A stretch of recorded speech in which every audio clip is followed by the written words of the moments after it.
Hey Real Nerds, there's many ways to enjoy the Real Nerds podcast.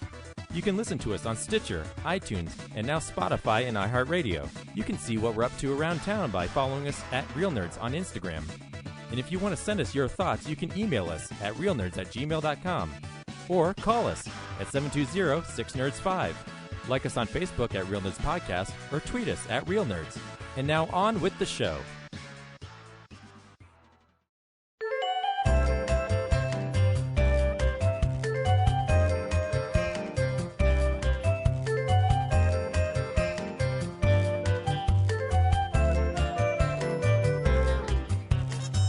This is Real Nerds Podcast, unofficially the official podcast, possibly, of Denver Expo, Fan Expo, the new name of Denver Comic-Con / Denver Pop Culture Con.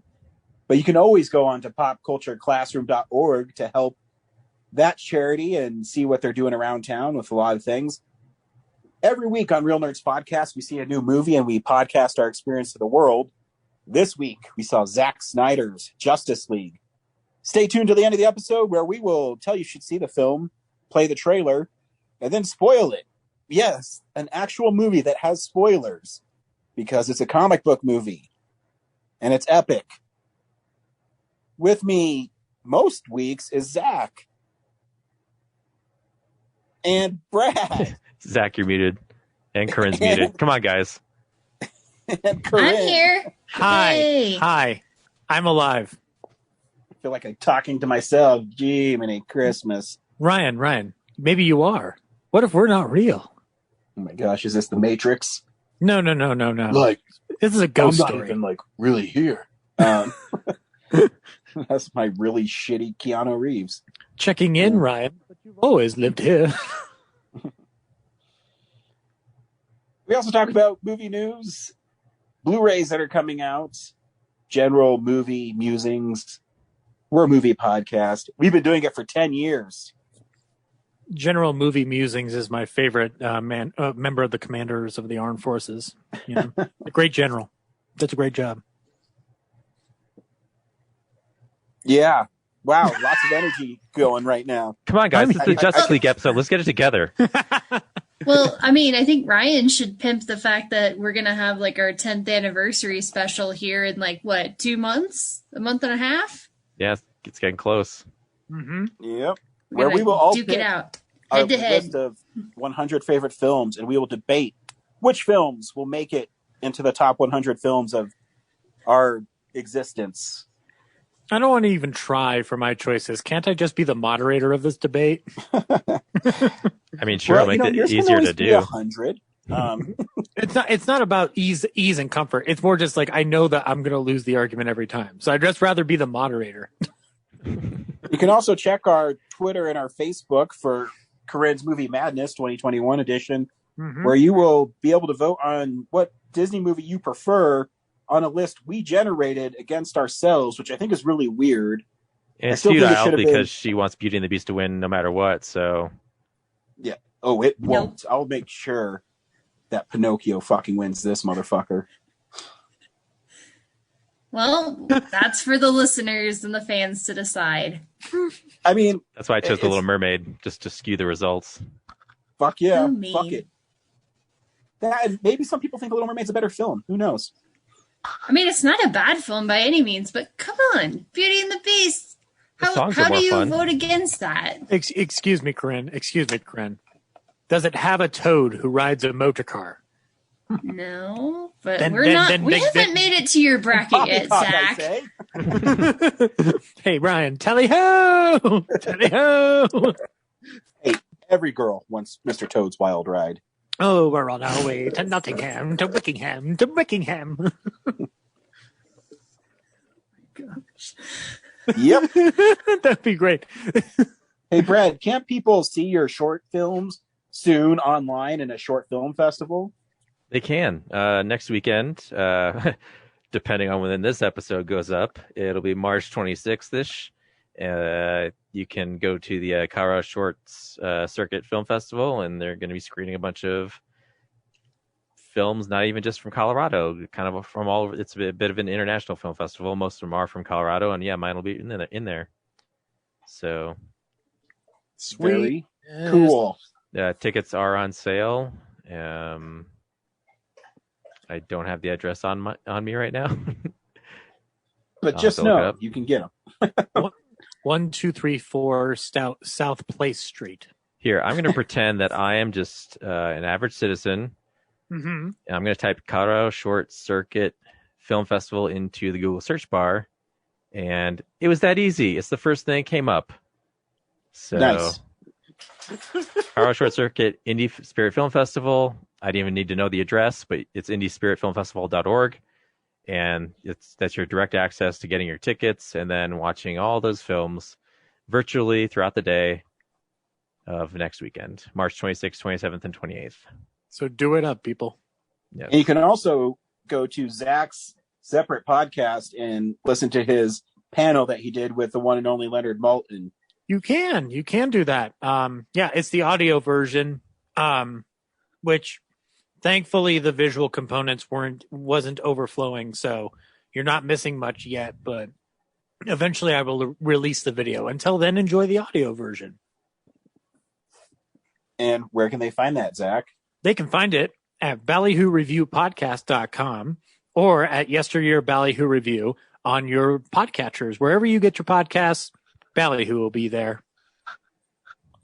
See, when I give you an opportunity to promote your shit, know where it's at. Amateur 1, Amateur 2. Fuck. Here, Ryan, here's the problem. I was eating a Lucky Charms cookie from Crumble, and that's delicious. So you're blaming leprechauns? God. What did the Irish ever do to you? Golly. They technically helped create me. That's what I have against them. No, I love the Irish. Let's hike to the top of the Hollywood sign and see what's happening in movie news. It's real news. Wait, is that how we find out about Hollywood news? We have to just hike up to the Hollywood sign? Yeah, you climb up the H and you look down on the town below. Okay, I've been using the internet. Live from Hollywood Land. Pretty sure it's illegal to do that, Ryan. I don't think a cop should be encouraging crime. Corinne, stop. It's Hollywood. Rules don't apply. It's interesting that you brought that up because Warner Brothers has abandoned its plan to build an aerial tram to the Hollywood sign. You like how I do that segue? I didn't know you were going to do that story. Yeah, you blew my mind because it was a deep cut that I pulled up and you nailed it. And nice. I think a guest has just signed in. Mm-hmm. Yes. It's Hello, Jesse. Jesse. Hey, I'm back. Nice. Yeah. Welcome back. We just started the show. So Jesse is our Superman fan superstar. I don't know how to say it, but you're a go-to guy for Superman. So we're glad you're on this episode with us. That's right. Yeah, people ask me all sorts of strange and dumb questions about Superman. This is your first appearance since the Man of Steel episode, like 8 years ago. That is correct. That's right. You did have me on for that, so this is very fitting. Yeah, and we also had you as our lead snob in the Real Nerds Pod Show episode, where we go against the other real nerds. So, yeah, it's funny. I had kind of forgotten about that, and I recently showed it to a friend of mine, and he was very much like surprised. He's like, I didn't even know this was a thing. Like, yeah, sometimes I'm in Brad's videos. He's like, why would you do this to yourself? Yeah, kind of. He was like, you should probably see if they can take that down. Once you put stuff out on the internet, Jesse, it's forever. Don't you know this? Why is someone trying to get a job? Someone's flagging my YouTube video constantly. So Pleasure to have you on, Jesse. We're just digging into movie news. Well, thank you.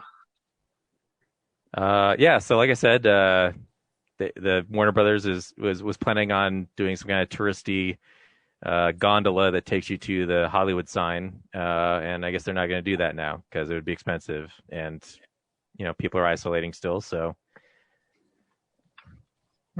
not a great move currently, and I'm fine with it because I've been there. I don't think that'd be a cool thing to do. I mean, it'd be interesting, but one, we're living in a different world with it, and number two, if they've got the money to build a tram or a gondola, maybe they can, I don't know, help out movie theaters. Just saying. Yeah, or pay their employees more. Yeah, how about that? Don't need a gondola. You need better health care. Plus, too, like they already have enough problems with people vandalizing the sign, so yeah, like just inviting more people to get there easier. Yeah. Just wait till I get there. I'm gonna turn it sideways. Then you'll never know what town you're in because the H will be sideways. You see, it'll be like Hollywood. That's not a real place. So it looks like there's a Zatanna movie coming, and it's going to be written by promising young woman director Emerald Fennell. Ah, Ryan, can you explain to the audience Zatanna? She is a powerful sorceress. Her dad is Zatara. He's like a member of the Justice League, and she's been a member of the Justice League. She's pretty cool. She also is, she's like been Batman's love interest at different points, I think. But she's also pretty cool on her own merit. I don't remember that, but I do know that she's a very powerful sorceress in the DC. She's kind of their Doctor Strange. She's their go-to for the super. I'd say Dr. Fate is more like Doctor Strange. Yeah, I was just going to say Dr. Fate is more like DC's Doctor Strange. Zatanna's probably closer to like the Scarlet Witch. Sure, but Dr. Fate is really old. Well, it's a different person every time. It's just whoever's wearing the helmet of Naboo. Mm-hmm. DC's stupid. Anyways. Way to open up the borders of friendship, Ryan, by trashing the universe we're about to talk about today immediately. Who cares? Might trash it when we do the review. Okay. Speaking of DC, the next bit of news is that DC, or more importantly, Warner Brothers, Warner Media, has announced that the Snyderverse is officially over, and there will be no more Snyder movies or the Ayer cut of Suicide Squad. So, yeah, it should be the interview with the executive. Until they need money. No, she says, nope, we're done. Which I think is short-sighted, but what are you going to do? I don't know. I read they said that before when people were like, release the Snyder cut, and they're like, we can't, it doesn't exist. We can't, it would cost too much money. And then enough people complained, and they were like, okay, fine, we'll do it. Yeah. At this point, the bigger problem is that some of the actors don't want to come back anymore. Yeah, Ben Affleck's kind of done with it. We'll talk about this, and I'm assuming one of the shots that I saw was filmed during quarantine because he does not look the same as how he did in the original cut. But I think he's pretty much done with it, and I can't imagine Ray Fisher's returning under any circumstances. Well, I mean, he's in the Flash movie, so he's not totally done. He was offered it. I didn't realize he accepted it, given the fact that of what he's fighting against with Warner Brothers. But no, Ben Affleck. Oh, Ben Affleck. Oh, that's right. Ben Affleck is in the Flash movie. Okay, then never mind. He's not done with it. No, and Ray I know Fisher Cavill is out because they recast, like they cast a new Superman. So he's kind of like, yeah, I'm not supporting any of this. So yeah, Cavill's got the Witcher thing going on now, so he's okay. He's got things to do. Yeah, he's gonna be fine. Yeah, he'll be fine. Jesse, he'll be fine. There's always gonna be roles in Hollywood for, tall, muscular, attractive men. So he'll be fine. Like playing Sherlock Holmes again and Enola Holmes too. That's what we need him for the most. That's what we need him for right now. Yeah, we need the world's greatest detective to be cucked by his younger sister that doesn't technically exist. But it's fun, Jesse, and she solves mysteries, and it's a fun time. That movie's okay. Yeah, it's perfectly fine. It's just very okay. Yeah, yes. It's good for a watch. Yes, I agree with Jesse. Speaking of DC characters not returning, there seems to be a chance that Michael Keaton is not going to be in this Flash movie. Apparently, COVID restrictions are making it difficult for him to maybe do his job, and we'll see how that goes. I'm surprised that he just isn't a lock already. Why don't they get George Clooney? Maybe. Yeah. Or Val Kilmer. No, Val Kilmer's going through some health issues. Why not dig up Adam West while we're at it? Yeah. Dude, oh, please do. I want the zombie of Adam West to be in Flashpoint. You know who we need? Kevin Conroy. Oh. He got to play Bruce Wayne in the CW Crisis event. But Ryan. Oh, I'm sorry, you're not Ryan. You're Brad. Brad, what if we just, put him in there anyway? Sure. I guess I'm the executive of Warner Brothers now. Let's just do whatever we want. Yes, you are. Also, find a way to make Mark Hamill the Joker, like an aged Joker who's like completely lost it. And give me a Martian Manhunter movie, gosh darn it. No, we're not doing that. Yes, we are doing that. I am the captain now. You can always just get Will Friedle to be Batman. Oh. Yeah. I'm down. Or Will Arnett. I'm sure not everyone got that. Yeah. No, from Batman Beyond, right? Yeah. I'm thinking Will Arnett too now, Corinne, now that you mentioned it. Yeah, he's Batman. Yeah. Yeah. So the last thing is a death. Yaphet Kotto died. Yeah. You may not know the name, but I'm sure if you have seen him in Alien and what was the other big one? Dang, I totally forgot. It's not a big one, but Ryan and I would know him from Freddy's Dead: The Final Nightmare. That's right. The Running Man. Running Man, yeah. He's got a huge list of TV and movie credits. So, but I think among nerds, his role in Alien is probably the most memorable. So, yeah. He's in a lot of films. Although I don't remember the character. Oh, Parker. That's what it was. Yep. Yeah. So he was a sturdy character actor for years. He did a film with Rudy Ray Moore, the subject of Dolomite Is My Name. I'm trying to remember the name of it though. He's one of those guys who's in everything, and you really like him in everything he does. Yeah. Yeah. He even came back to voice his character in Alien Isolation, the video game. So there you go. Solid cat. Yeah, I know NECA just produced a figure of him recently.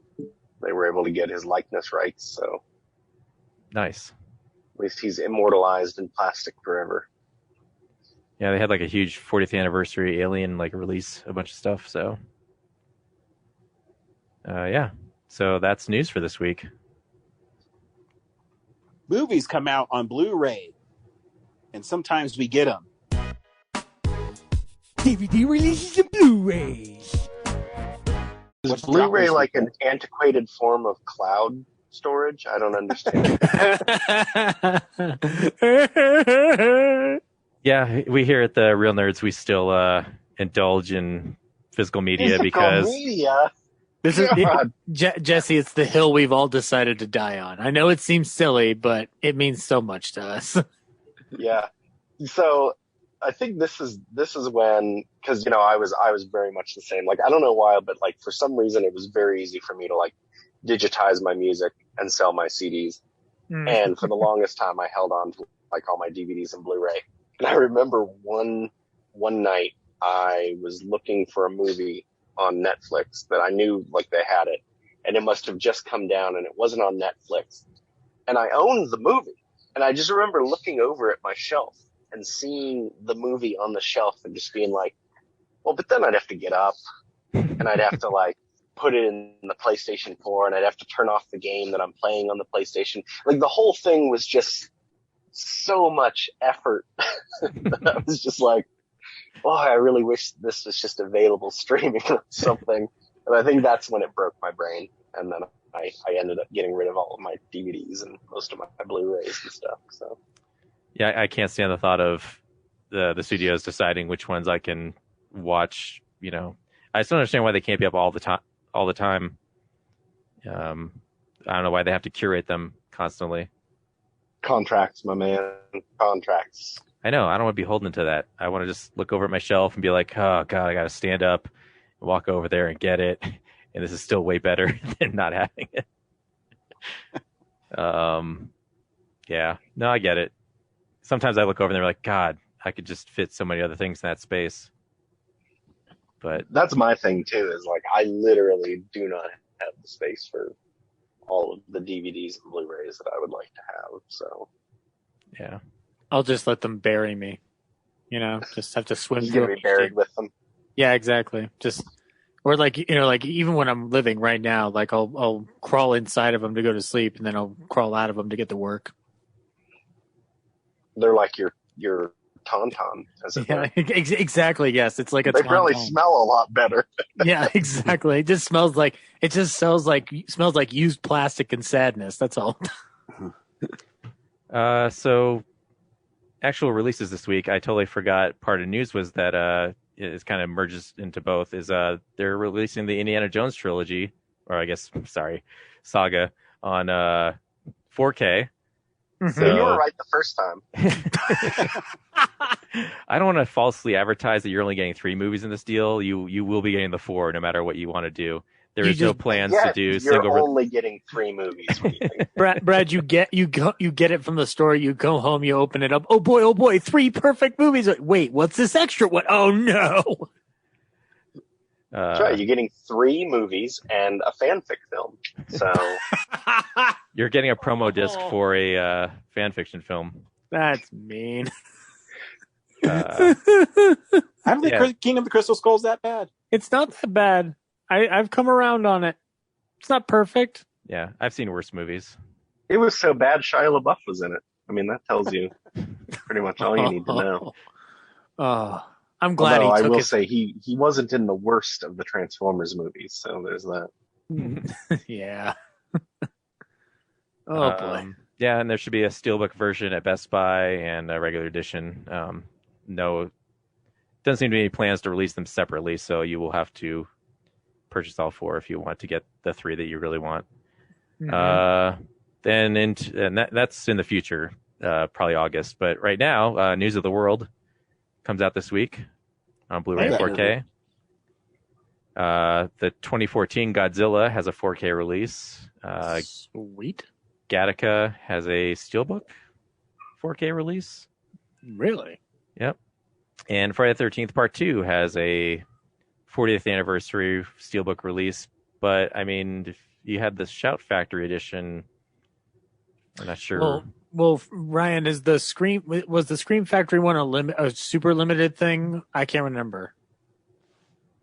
I mean, it's a limited edition. I think they're not going to do like a standard version like they did with Halloween, are they? I don't think so. No, I mean, I don't know. I haven't heard anything about it. Okay. Looks like Jesse dropped off again. So. Oh no. No, he's back. Okay. Yeah. Jesse's like Superman. He came back. Yeah, we was just like, wait a minute. Everyone got really quiet. Also from Scream Factory, Event Horizon has a collector's edition on Blu-ray. Ryan, can we do a commentary on that? I'd have to watch it again. I haven't seen it in a long time. I'm gonna pick it up. You pick it up. We'll watch it. I want to do a commentary on Event Horizon. That sounds like fun. Sure. Yeah. The movie is a horror masterpiece. Like, it's just so good. I remember it being better than I initially thought it would going in. So I was like, it's like a pleasant surprise of a movie. It kind of came out in that era where there was a lot of other movies that were like, it's horror in space. And so it just kind of got lumped into that. But it really, like, if you sit down and watch it, it stands on its own. Yeah. It's really like the precursor for a lot of things like the games like Dead Space, things like that. Mm-hmm. The Criterion Collection has a Wong Kar-wai collection coming out. There's a re-release of, I forget what year, but it's like a French cannibal movie, I guess, called Raw. Oh, yeah. Yeah. Didn't you see that, Brad? Yeah, I saw it. Okay, yeah. What else here? We got some Miyazaki steelbooks coming out for The Cat Returns, Whisper of the Heart, and I think that's it. The Cat Returns is not a Miyazaki film, Brad. Studio Ghibli film, sorry. whatever. Yeah, and he only wrote Whispers of the Heart. He didn't direct it. So, Corinne, so it's still part technically of one of his films, then. I mean, yeah, he wrote it. It's like Quentin Tarantino wrote True Romance. We still kind of consider it a Quentin Tarantino movie. Yeah, but Cat Returns is definitely not a Miyazaki film. But it's Ghibli. It's got the same heart and spirit of it, doesn't it? I don't know. It's a Scream Factory release of these Ghibli films, and yeah, they all have that like shiny steelbook single image thing going on. So yeah. They look nice. Yeah. I just can't justify buying them. If it was a 4K, maybe, but yeah, it's tough to, like, I already bought them a bunch of times.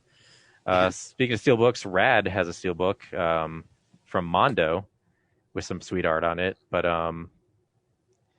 yeah, Arrow had their big release last year, so I guess you're really just getting this for the cool steelbook. Yeah, and the Arrow one sold out so fast. I think I was reading that's why they're releasing that one. It's more of a standard version because the Arrow one sold out in a couple days. Yeah, with all those cool bonus features and stuff. So yeah, like the Mondo art is great on it. So if you didn't get the Arrow one, this is a cool one to pick up. The Legend of Korra has a complete series Blu-ray set. Right on. Coming out. Excellent show. Everybody should go check it out. There's a new release, Don't Tell a Soul, which is like, what's his name? Dwight Schrute trapped in a hole. Rainn Wilson? Rainn Wilson, yeah. You mean The Rocker? Yes. Or one of the aliens from Galaxy Quest. Whatever. You mean the guy who got turned into the fish boy in House of a Thousand Corpses? Look at you, knowing so much about his career. I know. Good for you. I full disclosure. Apart from rewatching The Office constantly, I'm a huge Rainn Wilson fan. Just his film career. He's a cool guy. Actually, are these March 16th? Is this site not updated? Oh yeah, we didn't do Blu-ray releases last week because we did Film Explosion, yeah, 1981. Well, so some of these are already out. Blu-ray.com's a more up-to-date site if that's not what you're on. No, that is actually what I'm on. It has new Blu-ray releases and then upcoming, and then like it hasn't moved the upcoming to new. So it's I just go to the release date section and then it breaks it down week by week. Yeah, I should have stuck with digital bits. This is too confusing. Yeah, so like last week we also missed Promising Young Woman and Psycho Goreman. My Hunky Boys edition of Psycho Goreman has not arrived yet, even though it came out last week. So I still love that's the name of the. Yeah, it's awesome. That movie looks like it's going to be fun. I want to check it out. It is fun, Jesse. You will have a fun time.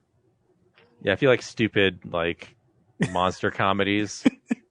I do. I like stupid everything. So actually, you're a Power Rangers fan, so the Psycho Goreman is very Power Rangers-y. There's a lot of lot of rubber costumes. Oh yeah. Oh yeah. Jesse, your quota will be overfilled. Yeah. There's a lot of interesting the future of humanity to teenagers. Sort of. A little younger. Question mark? Yeah. I mean, no, I've seen the trailer. I mean, I know kind of what it's about from the trailer, but it does look fun. I'll have to check it out. Yeah, and the last thing I guess is Soul is also getting an actual physical 4K release. So yeah. If you don't want to wait if you're not subscribed to Disney Plus, you can run out and grab it. Yeah, Disney seems to still release physical stuff because their physical releases still sell really well. Mm-hmm. Because not everybody can afford their service, but sometimes people can afford one of their discs every so often. So, yeah. Well, and plus, like this week, Disney Plus went up $1. I know. I got like 4 alerts constantly about it. It's just like when Netflix goes up, you're like, whatever. Even if you like, I remember when they were first pitching it, they had that lifetime price, right? Or is that? Am I wrong with that? I don't recall that being a thing. I just knew that based on, like their other competitors and what they had, I was like, this price is only going to be here until they start putting out more original content, and then we're going to see it go up. And sure enough, it's like, hey, this week it's the release of Falcon and Winter Soldier, and also we're raising your price $1. I'm like, of course you are, because now you're finally getting stuff that's interesting to watch. Yeah, I could have sworn like early on, like the early adopters, there was like a D23 special where like I think you're right, Brad. I think you had to pre-order it in the first month or something. Yeah. That pre-orders were live. Yeah, I don't remember that for Disney Plus. I remember that HBO Max had something kind of like that where you could, like, if you pre-ordered it, you could get in at like an entry level price for, I think like a year or something like that. But I get HBO Max for free, so it doesn't matter. Yeah, I might have mixed them up. But yeah, that's Blu-rays for this week. We watch films and sometimes TV shows throughout the week in a segment I call What We've Been Watching. So, yeah, this is the stuff we've been watching. Jesse, feel free to jump in if you want to. I don't know if you've watched anything this week or want to talk about it. I can start with somebody else, and then if you want, you can jump in. Yeah, no, I'll go. So, cool.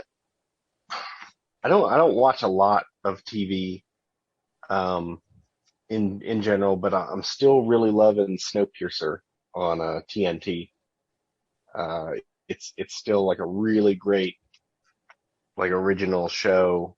I remember when they first, for the first season touted it, I was like, well, I liked the movie, so we'll check it out. And the series has just been, its own thing. It's like the David S. Pumpkins of TV spinoff from a movie.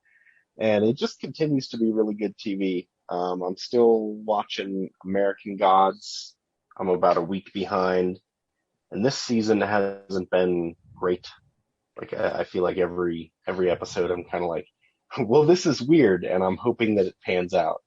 Like, sometimes you just gotta, like, get on that train and ride it. And then, I feel that way about a lot of Neil Gaiman stuff. Yeah, exactly. Well, and this one's already going so far off the rails from his original book that it's got its own legs and it's running. But, I'm trying to trust in the system. And then other than that, John Oliver's show came back on, and he's pretty funny. I like watching. Yeah, he's been last week tonight. Yeah. Show's been. He's been on point the last few weeks. Yeah, I mean it's been very to the left, I would say. I mean, the show always kind of veers that way, but really, like, since they came back after everything, it's like it made a hard left. But it's always good for a watch. It's always interesting to see, differing points of view, and there's a lot of education involved where you're like, oh, I did not know that that's how, like, that was done within, like, either like politics or science. Like, this week's was about plastics and recycling, and that was really interesting to watch, because I feel like we live in a world where we're constantly told, like, plastics are great, you can recycle all plastics, and really, like, you can't. Like, there's like 10% of plastics that you can recycle. So that's kind of which I knew there must have been something going on with plastics, because Hasbro recently announced that they were going to go to plasticless boxes for the figures. So, like, when you go into the store, instead of, like, seeing the typical blister pack where you're like, oh, there's Iron Man in the box, it would just be like a cardboard box that would have a picture of Iron Man. And all I could think was, how do I know that I'm actually buying what's in that box, and that some a-hole didn't come in and like buy it, take it home, steal Iron Man, and then just put, like, some rocks in there and return it. I mean, to be fair, you could say that about anything, like a blender or a crock pot or whatever. Jesse, you could, but it is a big problem, especially, like, in the past year, with collectible action figures, people buying stuff and swapping the figure out with basically garbage and returning it. Even with the clear window, like you Yeah, can see that it's the even wrong with figure. The clear window. Yeah, but the people that work in the stores, like, they don't care as long as something's in there. But like, I, as the consumer, know when I go to the store, I'm like, well, that's not Iron Man. That's just garbage. I saw. Whereas like now, you'll never know. You'll never know until you get it at home. Or even if they like put it together right in the factory, like, you can get an Iron Man home and he's got two left hands or something. Yeah, or like really derpy paint. Just I think it's a bad beat. I'm just thinking back to when you said that somebody just puts rocks in there, Jesse, and I just wondered, like, if Charlie Brown gets that for Christmas, does he just kind of lose his shit at this point? Because he's not only getting rocks at Halloween, he's getting rocks every single day of his life. That's right. So there was a big story that happened, and now it, like, because of it, like, Target doesn't accept returns on like Pokemon cards, where someone or some groups of people were buying like the whole, box of Pokemon cards. And then they would take it home and they would empty all the cards out and they would fill the box back up with essentially garbage that was, so it had a weight to it. And then they had a shrink wrap machine and they would reshrink it and return it to Target. But is this in the heyday of Pokemon cards, or is this today? No, this is right now. What? Yeah. So here's something you guys probably don't know, but like in the past year, because people can't like go on vacations or leave their houses or do anything of meaning, people have started collecting things again. Like they've started, buying action figures, buying, high price sneakers. And for some reason, like basketball cards and Pokemon cards are like through the roof. Like the value has just like gone bananas. People are buying them up. Stores are limiting how many people can buy. People are getting into fights in the stores over them, like fist fights. Wow. Well, shit. I need to go to my parents' house and dig out my old Pokemon cards. Corinne, you could have a fortune. You could, honestly. Like, I'm not making this up. You could be sitting on a fortune. I'm not making that up.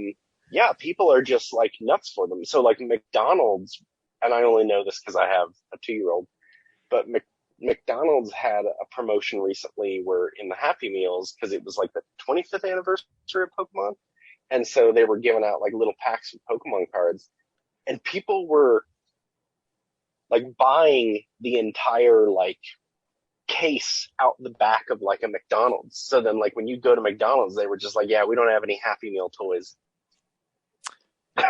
Because someone bought all of our Pokemon cards. Jesse, there's a special place in hell for idiots like that who are buying cases of the McDonald's toys out the back.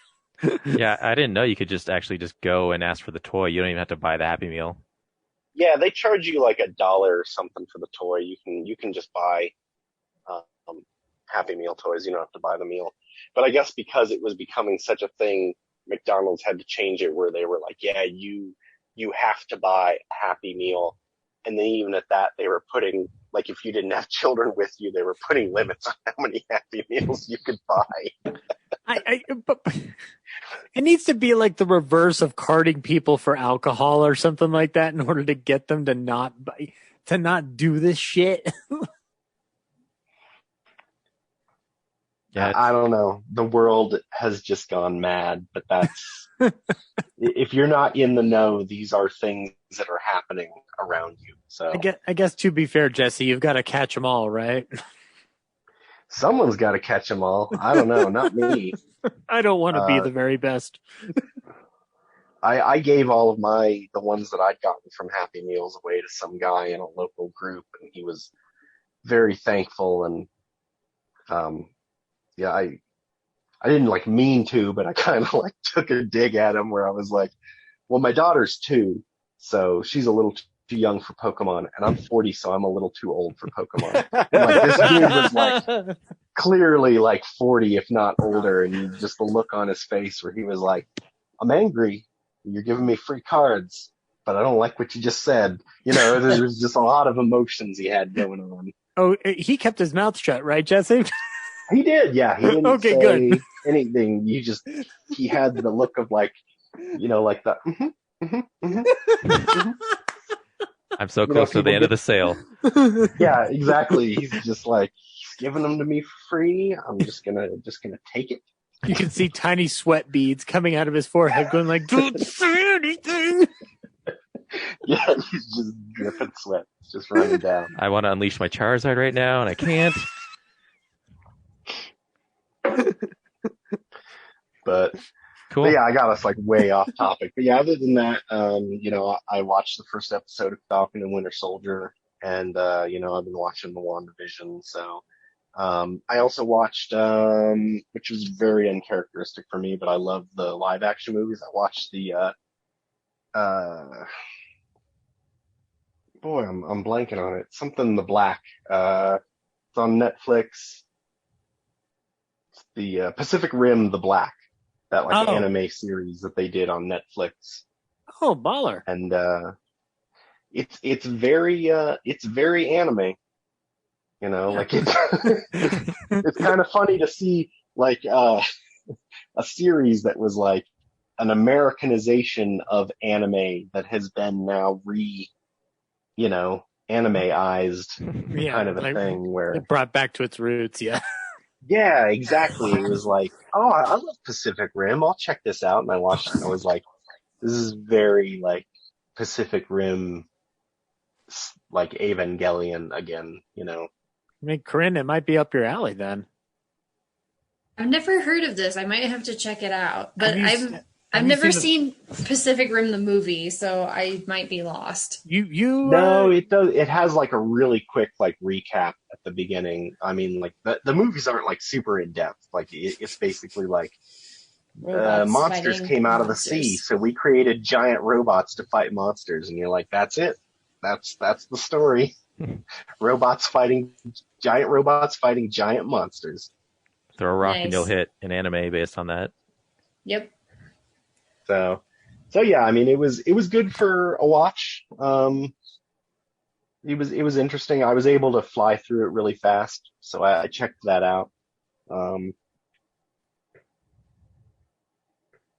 Yeah, I'm trying to think. Not too much else. I watched a lot of YouTube. Right on. Go. Sorry, Brad. No, go ahead. I was just gonna kick it to you. See what you've been watching. Oh, me. Yeah. Let's see. Let's try to bring up my Letterboxd.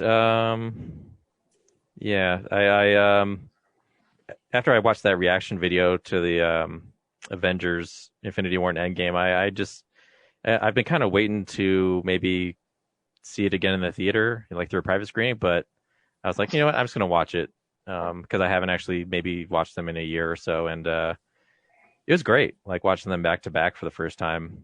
I think I've ever like cleanly done that without like taking a break. And like they're just so much fun, like seeing things connect from one movie to another really quickly. It was great.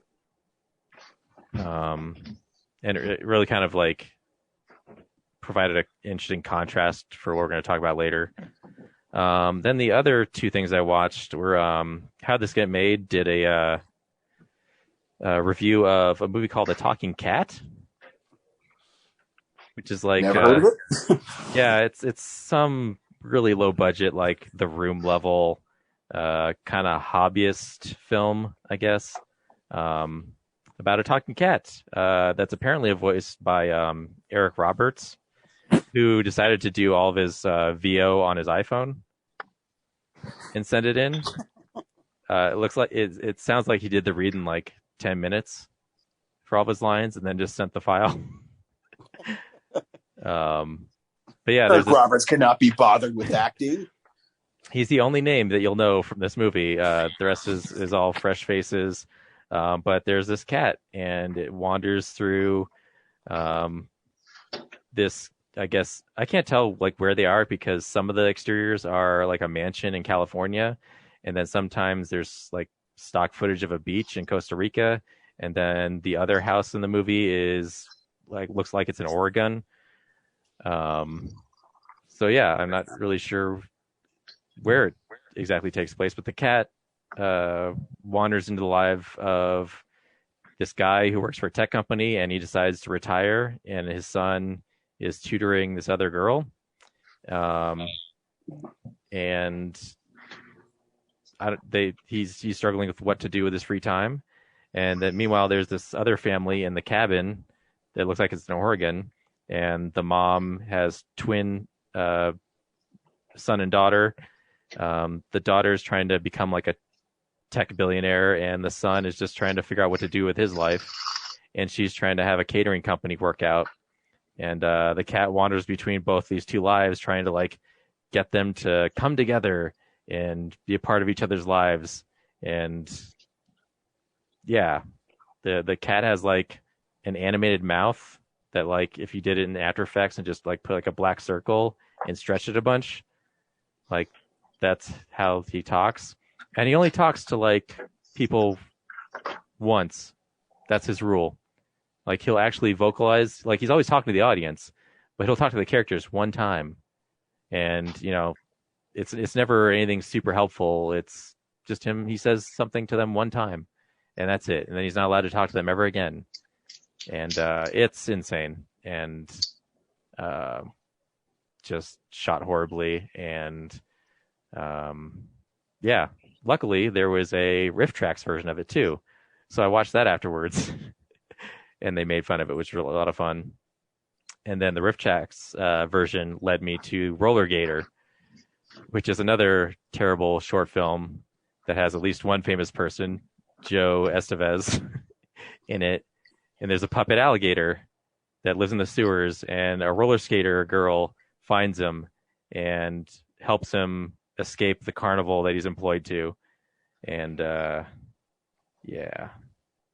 Should I keep going for you guys? Does this sound interesting? I mean, there was already one perfect talking cat movie, and it was called Garfield. So yeah, yeah. This one, isn't obsessed with Mondays or lasagna. So I feel like they stretched a bit. Yeah, that's all I watched. And then Falcon and Winter Soldier, but I think we'll get to that with more people. Zach? Not a whole lot, even in between our film explosions and such. I rewatched The Blob and Godzilla for a recording.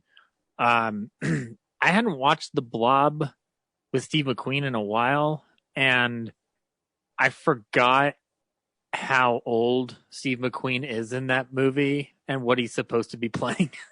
He's like 30 as an actor, and he's supposed to be playing like 15 or 16. So it's very, very stark when you watch it. But like he's on a CW show. No. He would have been great on Riverdale, Jesse. He would have been wonderful. That's right. We're all high school students, yes? In our 30s. I'm just like imagining Steve Buscemi and 30 Rock going like, "What's up, fellow children?" That's right. What's up, fellow children? If anybody's never seen The Blob, spaceship lands in a small town in Pennsylvania. It's a blobby thing, and it latches onto people, and then it starts creeping and crawling all around the town. According to the theme song, it creeps and crawls and scatters all over the floor. But yeah, it was actually, it's a Criterion release too, so it was a really good transfer, and whole movie it's still a fun blast. And then Godzilla, I actually watched two versions of it. I rewatched the Japanese original from 1954, directed by Yoshiro Honda, which I hadn't seen in a while, and it looked fantastic, and the movie still packs a good punch. But then I watched the Americanized version, Godzilla King of the Monsters, which I don't remember seeing this version, but I guess I must have seen clips of Raymond Burr in it, because I forgot Raymond Burr was in the Americanized version. So if anybody doesn't know, Godzilla, when it was made, Terry Morse, a filmmaker in America, picked it up and re-edited it and shot new footage with Raymond Burr as an American journalist named Steve Martin. who is covering the attack of Godzilla in Japan. So it's not like an atrocious thing, and it's not like there's no disrespectful attitude Terry Morse takes towards Japanese people in it or anything. It just feels weird because they kind of basically strip away the allegory in Godzilla, which it doesn't matter either way. It's still a fun monster movie if you watch the Americanized version, but if you watch the original Godzilla, there's like a really like stark analogy going on between Hiroshima and Nagasaki and the H-bomb that affected a fishing boat and where a person died. So there's just it's interesting to see how somebody was translating the material. But it's all cool because it's got Godzilla and he's a big old lizard monster that smashes things. And I can't wait to watch him smash Kong's face and have Kong smash it back in Godzilla versus Kong. And then I rewatched Sullivan's Travels, which I hadn't watched in a while either, but I did it for another ballyhoo. Ryan, when was the last time you watched it? I know you picked it up before I did on Criterion. Maybe 6 months ago. Okay. So I found I it's been a while since I'd seen it, but I was able to pull out another Coen Brothers reference because that movie obviously is filled with stuff that then goes into Oh Brother Where Art Thou. The scene where Sullivan is helping out that widow and her sister, and then he goes to like spend the night in their house. The portrait of her former husband, every time they cut away to the portrait, it keeps changing facial expressions. The Coen brothers pull that same thing in the Lady Killers remake that they did when they move over to Irma P. Hall's former husband and the portrait of him in the wall. So the Coen brothers go back to Preston Sturges constantly because that's just like a yet another reference that they pull in another movie that's not even related to their initial goal. But yeah, Sullivan's Travels, if you've never seen it, filmmaker in the studio era trying to make a serious drama about the Depression, but he's never experienced hard times, so he decides to go out and be a hobo to experience hard times, and he ends up getting his ass handed to him. And the movie ends up being primarily about the idea of like not everything needs to be a serious artistic message endeavor. Sometimes people need a good laugh. And actually, there's a Mickey Mouse cartoon that plays in the movie. And Ryan, did you know that before they even got that cartoon in, they were trying to get Warner Brothers and Merry Melodies to animate for them an opening credit sequence? Yeah, they did, but they never produced. We don't know if it was ever even produced because there's no record of footage of it existing or having been cut. But that was an initial plan for them. So instead, they just had the Disney cartoon, and they're the Pluto fighting with a flypaper trap on his butt. So yeah, Sullivan's Travels. If you've never seen it, you should. It's really fucking cool. And then I rewatched Sherlock Holmes Faces Death, which is another in the series of the Sherlock Holmes with Basil Rathbone and Nigel Bruce.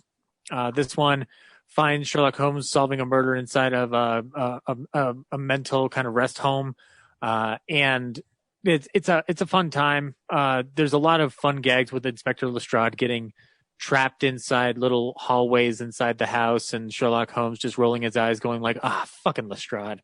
But it's okay. It's an hour and 5 minutes. He solves the mystery because he's fucking Sherlock Holmes and he knows everything and he can kick ass.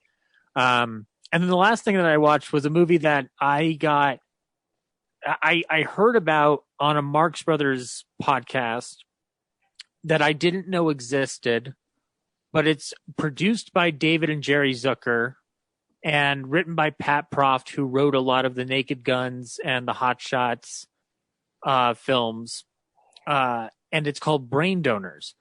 The director is Dennis Dugan, who is primarily the go-to director for Mr. Adam Sandler. And it's basically a Marx Brothers movie. Somehow in 1992, there was a secret Marx Brothers movie made. And the reason nobody saw it is because Paramount changed the title to something more broad and dumb. And they failed to market it correctly, because basically what it involves is John Turturro, Bob Nelson, and Mel Smith basically playing Groucho, Harpo, Chico. And the whole plot of the film is kind of a combination of A Day at the Races and A Night at the Opera. It's a movie that, like, as soon as, like, even when I was halfway through it, I texted Ryan and I was like, Ryan, you're going to love this fucking movie. It's the right amount of silly and stupid that the Zucker brothers have made their bread and butter on. But it also feels like 10 times more intelligent than it ought to, because it is pulling off like superb Marx Brothers type material. They even one up.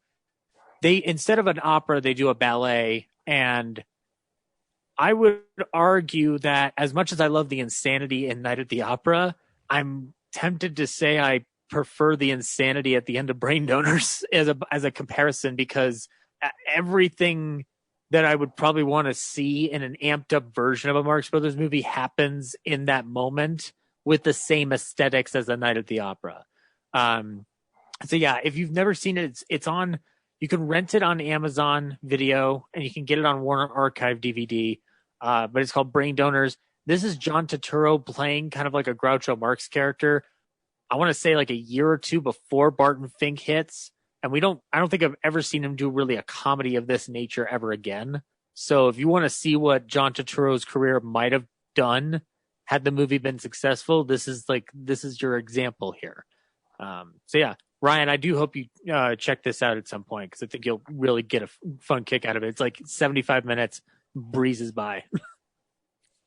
Sounds right up my alley. Yep. And that's all I watched this week. Corinne? So just two things I'll talk about. Hanyu no Yashahime had its season finale on Saturday, and it was crazy. Spoiler alert for anybody who cares about Hanyu no Yashahime.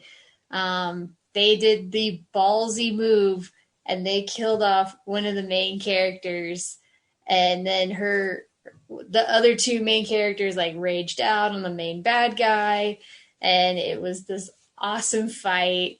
And of course, at the very end, they set it up to where you're like, okay, yeah, they're gonna bring her back to life. But it was still pretty emotional and epic. And I'm so excited to say they are getting a second season. It has been confirmed. We haven't heard the timeline yet, but I'm guessing that it'll probably start in October, which is when season 1 started. So they'll probably just keep the same schedule, but we don't know that for sure yet. But pretty crazy. I'm just super excited for season 2. Lots of questions still unanswered, so I'm very thankful that, the story will continue. And then the other thing I'll talk about is that I finally got around to watching, oh my gosh, I just forgot the name of the movie, Crazy Stupid Love, with Steve Carell and Julianne Moore and Ryan Gosling. You all have seen this movie? Yeah, it's a fun movie. Okay, I hadn't seen it before, and I gotta say I was kind of surprised. I shouldn't have been as surprised as I was by the connection between all the characters at the very end, but I was like, oh, wow, why didn't I see that coming? I should have seen that coming, and I didn't. But no, it's a good movie, and really interesting discussion about, like, masculinity and family life and relationships and things like that. So it's just an interesting, fun little watch. So recommend it. It's on Netflix. I think it was on my film explosion list from that year. I can't remember off the top of my head, though. I mean, I wouldn't blame you if it was. I mean, it's a good movie. Yeah, I just Steve Carell's good in it. Remember. You get old. You've done so many of them. You have a hard time remembering. I know, like, that first 5 minutes where they're introducing the couple in the restaurant, and you see like the sequence of all the couples, and they have like their legs on each other under the table, and then you see this very stark contrast to the main Steve Carell and Julianne Moore's character, and like he's in the tennis shoes and they're not touching each other or anything, and then she's like, I want a divorce, and it's like, yeah, show don't tell. It was great, really well done. So recommend everybody go check it out. I do want to say something kind of piggybacking off of the anime you were mentioning is one thing that I watched this week that was really interesting is there's a YouTube channel for a group of people that they're called Mega 64. They're based out of San Diego, and they have a series of videos that they do that are like, it's like Dragon Ball Z in 5 minutes, Metal Gear Solid in 5 minutes. And this week they released Neon Genesis Evangelion and the end of Evangelion in 5 minutes. And what makes it interesting is they're like these shortened wrap-ups of the series, but they're also done in a filming style that's known as like sweeted or sweated, where all of the effects have to be practical effects in the camera. Like they can't use any editing softwares or anything like that. And so it's low budget and it's funny, but at the same time you're like, man, they managed to pull off some really impressive special effects without having, like any CGI or anything. But I mean, they're worth a watch if you like any of those properties.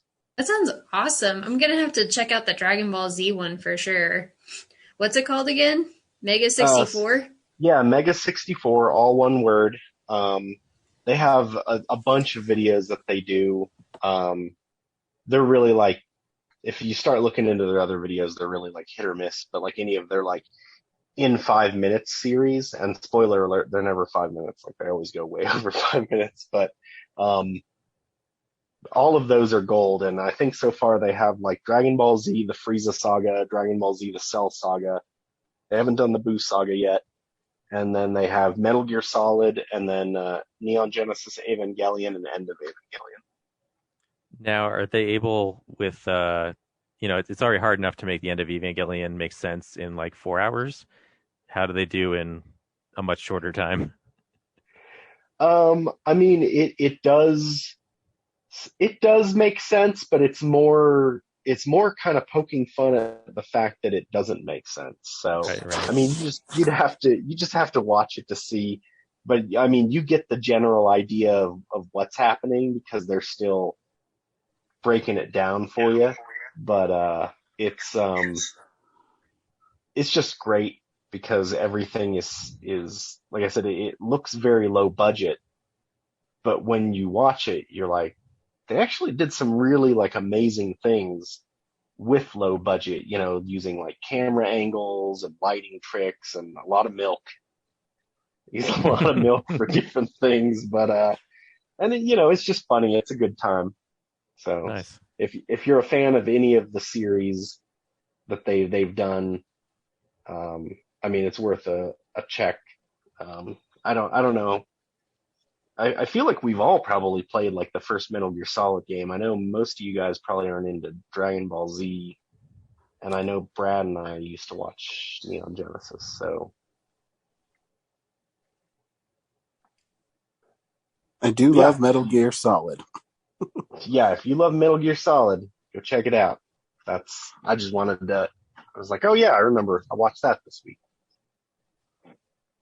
Cool. Brian? Cool. I watched Falcon and the Winter Soldier. If Corinne, you haven't seen it, they do deal with, what happens with the blip when it's serious, not through, kids' point of view. It's kind of an interesting setup for the first episode. You do get a new Captain America, I guess. Just to be clear, the old one is dead, right? What? No. Yeah. No, because the first scene got was old. No, yeah. But the first scene when the Falcon is like, he's got like his suit and tie and he's got the shield, like he's either going to or coming from the funeral, right? No, he's going to that thing where he's delivering the shield to the Smithsonian. He's wearing something different, I thought. No. For that. No, Cap isn't dead. He's just old, and obviously he doesn't want people to know that he's old and living a regular life, so they just made it seem like he's dead. Oh, so he's really on the moon, like they're joking about? No, Jesus. Like, Brad, at the end of Infinity, at the end of Endgame, he gave Sam the shield. I got the impression between the end of Endgame and then this show like he actually died, and that's why they're having the memorial, and like he's relinquishing the shield because like, he's gone. I'm on my own. I don't feel like I can handle it. That's what I got. He gave the shield to Sam at the end of Endgame because he was living his life with Peggy. And he just wanted to like retire basically and live a civilian life. So obviously like what they told, John Q. Public was like, oh, we saved the world. Cap didn't make it.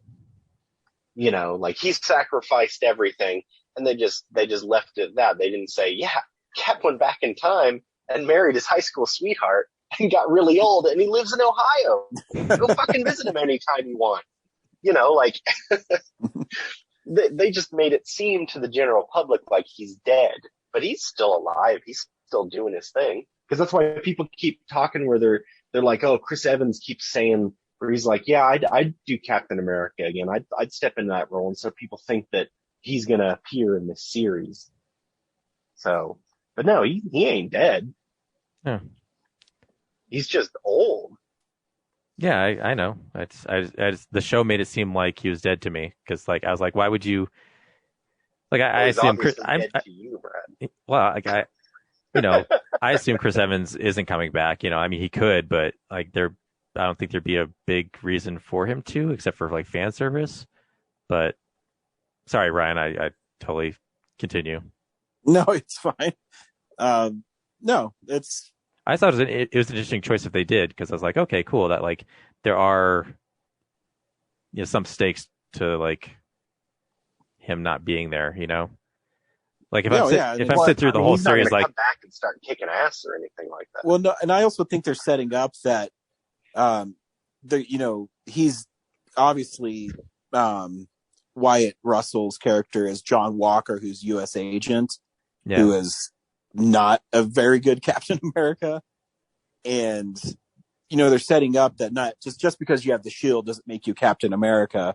And I think that's what Sam is struggling with, is he could never live up to who Steve Rogers is. And I did like the scene at the bank when he was trying to get a loan to save his family's company. And they say, yeah, but you don't have any history for 5 years. And he's, I haven't existed for 5 years. It's a interesting fallout from, Infinity War.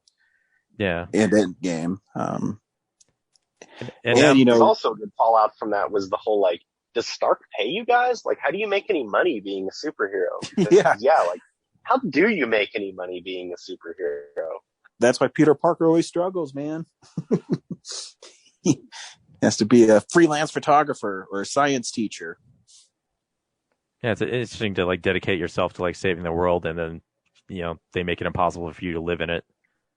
Yeah, exactly. Because Batman was always rich, so it wasn't a problem for him. But Superman still had to be a reporter. Or Tony Stark. Yeah. Well, Tony Stark could just drink anytime he wanted. It's interesting that he died and didn't obviously he'd leave an inheritance to Morgan and Pepper, but I guess the Falcon's out of luck. Yep. Sorry, Avengers. Yeah. But I guess Thor's got a ton of gold. I don't know. Money doesn't mean anything to him. Am I also wrong in suspecting that maybe whoever John Walker is John Walker maybe also pretending, or not pretending, is he the head of the Flag Smashers? So maybe the Flag Smashers are actually a false flag operation to get people on board with the new Captain America. Oh, maybe, yeah.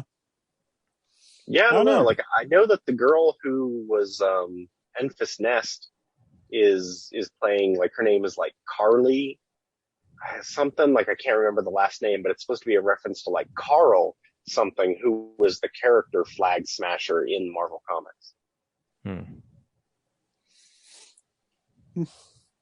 5 episodes, we'll find out.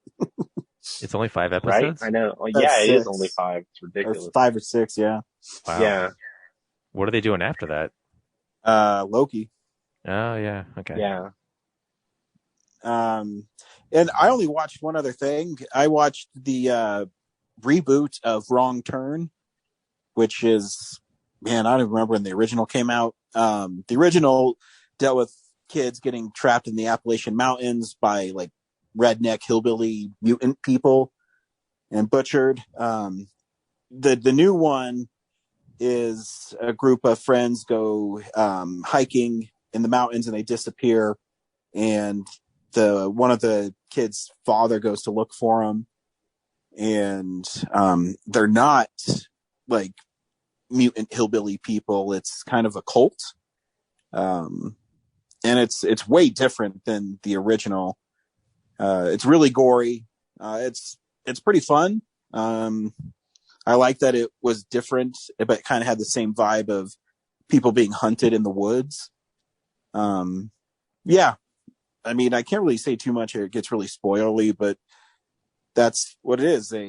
Kids get lost and the dad goes looking for them. It starts with the dad looking for his missing daughter, and then it flashes back to 6 weeks prior, and you kind of see what happened to all the other people. If you like horror movies and you like, I don't know what you'd call it, maybe survival horror. It's a fun one. And that's all I watched. This week on Real Nerds, we watched Zack Snyder's Justice League. Brad, should people see Zack Snyder's Justice League? The Snyder cuts? Yeah, I think the official title is, it's Zack Snyder's Justice League. I think you should. Even beyond like alone, it's just a fascinating, like if you're into filmmaking, it's a fascinating like experiment in, it's unprecedented being able to watch someone else take a movie that's already existed and like on a big budget scale re-envision that, even though like the original was already a re-envisioning of someone else's work, like just getting to see two visions exist at the same time. I saw that a couple weeks ago. What? Two visions existing at the same time. But even just like as a film itself, it's great to see that the tone of the other, like Man of Steel and Batman v Superman, be consistent into this movie, and all the extra time just like really fleshes out what was lacking in the theatrical release. I think it's enjoyable. I don't think it's like it's gonna vastly like it. I don't think it makes like it like a complete revelation of a movie, but I think it definitely improves on the theatrical for sure. So we'll talk about more detail in a minute. Jesse, should people see Zack Snyder's Justice League? I mean, the movie was basically garbage. It was too short. The director's kind of a creep and a hack. Nothing. Oh, I'm sorry. I thought we were talking about Joss Whedon still. Fuck. Shots fired. That's right. Take it, Whedon. You're a hack. Nobody cares about Firefly. Yeah, you know what? I really liked the movie, and I will say that the reasons why is we, and I'm sure you guys probably know better than anyone because you see all the movies, but we really like exist in a world right now where movies are becoming dumber and TV is becoming better. And it's because we kind of exist in this world where like no one is willing to like let anything come to fruition. Like they want it like hard and fast and they want it now. Like no one can be told anything that they don't want to hear. No one can like wait for the mystery to be, resolved. Like they're like, I need it now. Like they're very Veruca Salt about everything. And so it was nice to see a movie where like you got to see his whole vision, and obviously like studio execs and other people stepped in and they were like, well, this doesn't fit in with the whole 2-hour promise. And, like the movie theaters definitely have that stranglehold where they're like, oh, we need things to be like 2 hours or under so that we can service more movies. And so that, like there's anytime you have a lot of people looking at something from a standpoint of trying to make money, you're going to lose art. Like, you're going to lose storytelling. And so it was really nice to see, like, hey, like, they should have trusted in the process. Like, there was a story, there was a fleshing out. I mean, like, there was still stuff that could have ended up on the cutting room floor. Like, don't get me wrong, they definitely stretched it out. There was a lot of random stuff in there. There was a lot of slow-mo shots. Like, I guarantee if you took out all those slow-mo shots, it would have taken like 20 minutes off the movie. But maybe on the more. whole, it was a much more, maybe more, right? Slow-mo shots and people singing for no reason. But on the whole, it was a much more fleshed out movie in terms of, like, obviously Warner Brothers wanted to catch up with Marvel. Like, they wanted another Avengers movie, but they weren't willing to put in the time and the work, because what they didn't realize is that by the time Avengers came out, all of these other characters had singular movies introducing them. And at that point, all we had was Superman, like Man of Steel. So Warner Brothers just was like, make this movie and introduce these characters. Well, I mean, I think we're at a point in the world now where you don't need to reintroduce Batman. Like, I swear I'm gonna vomit every time. Like, if I have to watch Martha Wayne's pearls hit the ground one more time in a movie theater, I'm gonna lose it. Just like if I have to hear Uncle Ben say, with great power comes great responsibility. And that's what I loved about the new Spider-Man movie. You didn't get that. They were just like, yeah, you know who Spider-Man is. Like, everyone knows who Spider-Man is. And that's how these movies were, where they're like, yeah, everyone knows who Batman is. But you had all these other characters that they had to introduce. And in the Justice League movie, they didn't really introduce them. Like, they kind of threw them in, and they're like, here's this guy, and here's this guy. And that was the end of it. But in this, you get fully fleshed out background stories for everyone. I mean, basically, like, what we saw with this was Zack Snyder took what Marvel had done in 4 or 5 movies and was able to do it in essentially 2. If you take like the 4-hour runtime and break it into 2 movies. And it was very impressive that he could do that. It's not a perfect movie by any means, but it's definitely better than the one we got. And it makes Batman v Superman also appear to be a better movie. Like, there's definitely like a vision that they were working towards. And that's what I appreciated about it. So that's all I have to say for right now. Zach, should people watch Zack Snyder's Justice League? Yeah, I think you should. I will get into it after the trailer, but I kind of had to step away from this film as a point of being part of a DC universe or anything like that, and really focus on watching it as a director finalizing his vision, because at this point the DC universe has collapsed in on itself to the point where this is all we're getting, and then that's the end of it. So I really worked to separate myself even from Batman v Superman and Suicide Squad and really just look at it like, this is what it is.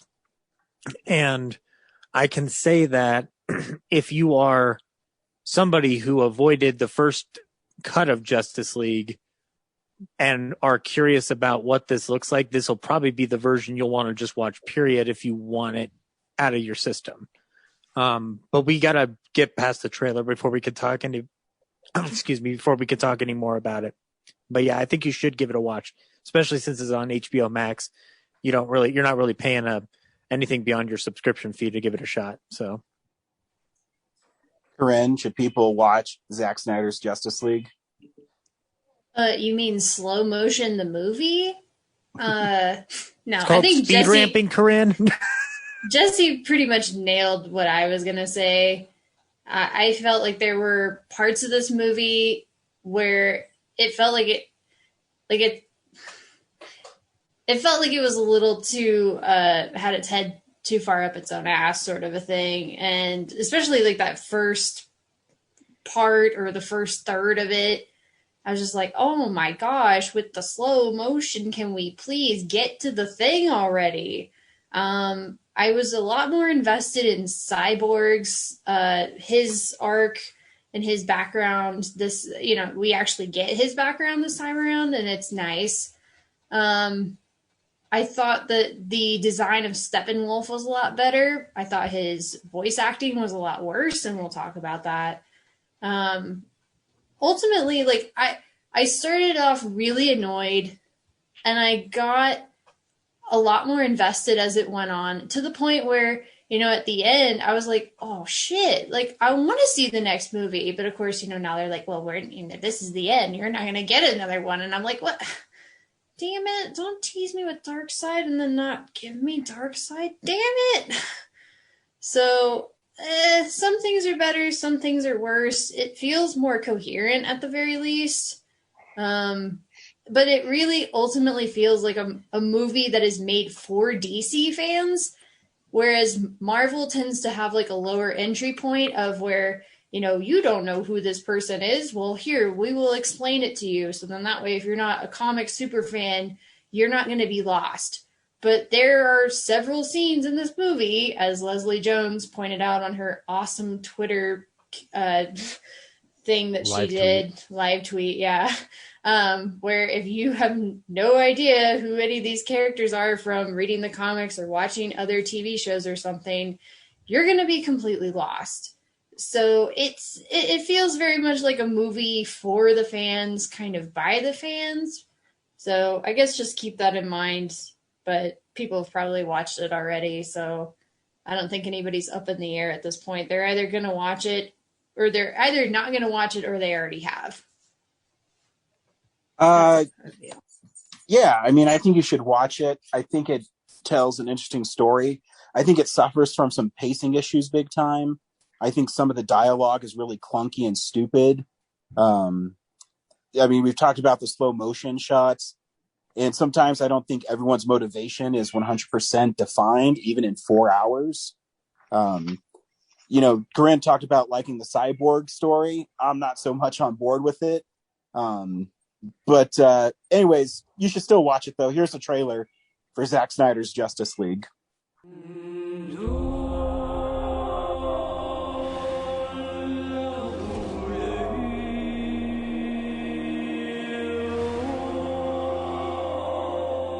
The bells didn't rung.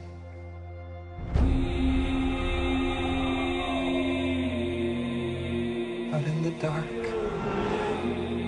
among the stars, the god is dead. I had a dream. Almost like a premonition. I think there's an attack coming. My lord, this world will fall. I need warriors. I'm building an alliance to defend ourselves. How do you know your team's strong enough?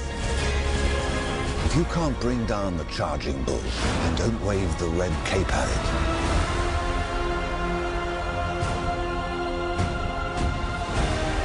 You were sent here for a reason.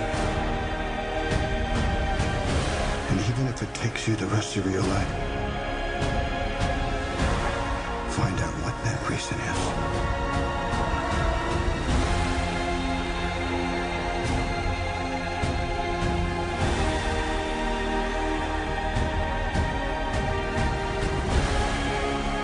They said the age of heroes would never come again.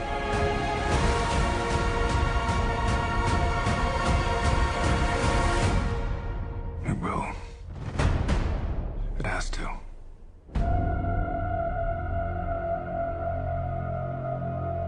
We live in a society where honor is a distant memory. Isn't that right, Batman?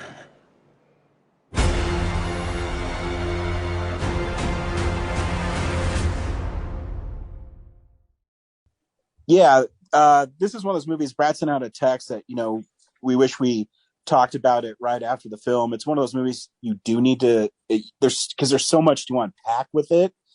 And I was really taken aback when I was watching it, where you would see, glimpses of what you saw in the theatrical version of Justice League, and then it would go in a totally different way. And it was very fascinating. And it started right away with the death of Superman. His scream cell phone thing. Yeah. Woke up the mother boxes, which is very fascinating. And, they're trying to get to a point there. Their motivation seemed a little more focused this time with Batman.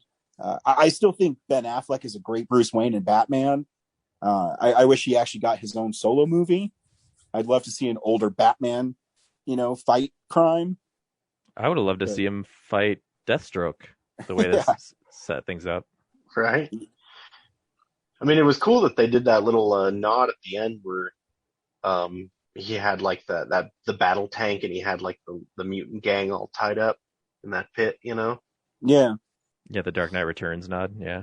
Yeah, exactly. Like it was, because right from the get-go, Ben Affleck's Batman has kind of been like a wink and a nod to the Dark Knight Returns, where it's like, well, this is an older Batman, it's an older Bruce Wayne, so it's kind of nice to have that little bit of fan service. But yeah, I agree with you, Ryan. It was very interesting to see the dichotomy in this movie between, like, you just got a lot more out of the mother boxes, where it was like Superman's death kind of heralded out a cry to the mother boxes, where they were like, well, this world it's unguarded, and there's even like the scene where when they're trying to bring him back, and Cyborg's like, the mother box is afraid of Superman, and the ship doesn't like the mother box. It's like the two things were kind of like, both of these things are telling me this is a bad idea, but for different reasons. Yeah. And, that scene right there is, which is really interesting about this movie too, is they're holding back the biggest hero in it. I don't think he shows up until 2.5 hours into the movie. Superman. I was actually shocked how little Superman there turned out to be. Like, I expected with the 4 hours we were going to get more than the theatrical did, but he really is in like the third act. Yeah. Well, I feel like if this was originally, because I think Zack Snyder's original thing was supposed to be like a 4-movie arc. So I feel like at the end of the first movie would have been Superman coming back, and then he just leaves. And so it wouldn't have been until the second movie that he came fully back. Yeah, it's, but that whole scene too, I thought there's one scene or a couple scenes in this version of it that I thought served the purpose a lot better. And that was one of them. I know I'm jumping a lot to get to Superman, but we have Jesse on.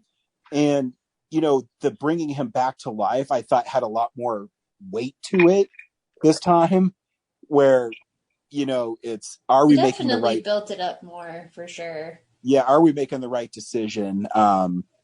Is this something we should be doing? How do we know it's going to work? And, even the Flash I thought was a lot cooler in this version. For sure. But also he seems really out of place because he's really jokey and funny, and nobody else in the movie is jokey or funny. I say thankfully jokey or funny, because... But he was like somehow less, because in the Joss Whedon one, they just kind of made him out to be like the comic relief. Yeah. Whereas, like, at least in this, and that was another thing that I loved about this, is in this movie, all of the characters are, like, they're confident, like they're at the pinnacle of their, whatever. Whereas, like, in the Joss Whedon one, he's constantly depowering. Like, in all of the action scenes in the Joss Whedon one, they're like depowered or they're clumsy. Like, he's constantly making edits where the Flash is just like stumbling and falling. And in this movie, we see that every time the Flash falls, it's because he's been like shot in the leg or shot someplace else. He isn't just like, oh, I'm so clumsy. Like, how is the fastest man alive that clumsy? And then, like, Batman, in the Joss Whedon one where he's just like laying on the ground and he's like, yep, something's broken, something's bleeding. Like, he was just constantly making them like these jokes, and these characters are supposed to be great. And I love that this version like keeps that, like, yeah, we're here, we're ready to fight, like, let's do this. I thought the Flash also, because I've never been a big Flash fan, but I loved how his powers translated in this movie. You know, it wasn't just him running and stopping really fast. It was, you know, the electricity and all that kind of stuff, I thought made his character visually really unique. When he runs through the glass at the dog watching or dog daycare thing to save that lady, I thought was really visually cool. Yeah, Ryan didn't even know her name. No, her name's like Iris. when he saves that lady, and I'm like, Iris West, his future wife. Yeah. Well, we know that, but the movie actually doesn't tell us that itself. It's true. You don't ever see her name. I thought that was interesting too when I watched it, because I knew who it was because I, seen like what it was supposed to be. But yeah, they don't ever like mention her name. So yeah, again, more world building. Yeah. More world building. Interesting story-wise too with the Flash is like, much like Infinity War and Endgame, the heroes blow it and then they have to go back in time to fix it. So yeah, it's that's I don't know too. Sometimes I thought it wasn't really defined why. I mean, I didn't understand why Wonder Woman couldn't hurt Steppenwolf. Like, I never understood that. Well, in this film. She beheaded him. Well, yeah, after totally Superman beat the fuck out of him. But like, because Jesse, you know DC better than I do. But isn't Wonder Woman as strong or comparable to Superman? I mean, here's the thing. Like, in DC Comics, no one is stronger than Superman. Wonder Woman is a close second. And I mean, like, I think we see that in this movie, especially in this version, because in the Joss Whedon one, he kind of dumbs her down. But like in that scene when she's rescuing the kids from that like museum, and she's so fast and she's so brutal. Like, all of the action scenes are definitely ramped up in this. And, like, you see how fast she is and how strong she is. And yet, again, as you said, when it comes to Steppenwolf, it's like, well, can't she handle it? And it's like, no, that's why they needed Superman, like, because he's that much stronger. Speaking of handling it. No, go ahead. Well, I was just going to say that in the final fight, it definitely felt like the big three in terms of power was Superman, Wonder Woman, and Aquaman. And especially, 100%. Whenever they revive Superman and Wonder Woman's like, Arthur, we have to restrain him.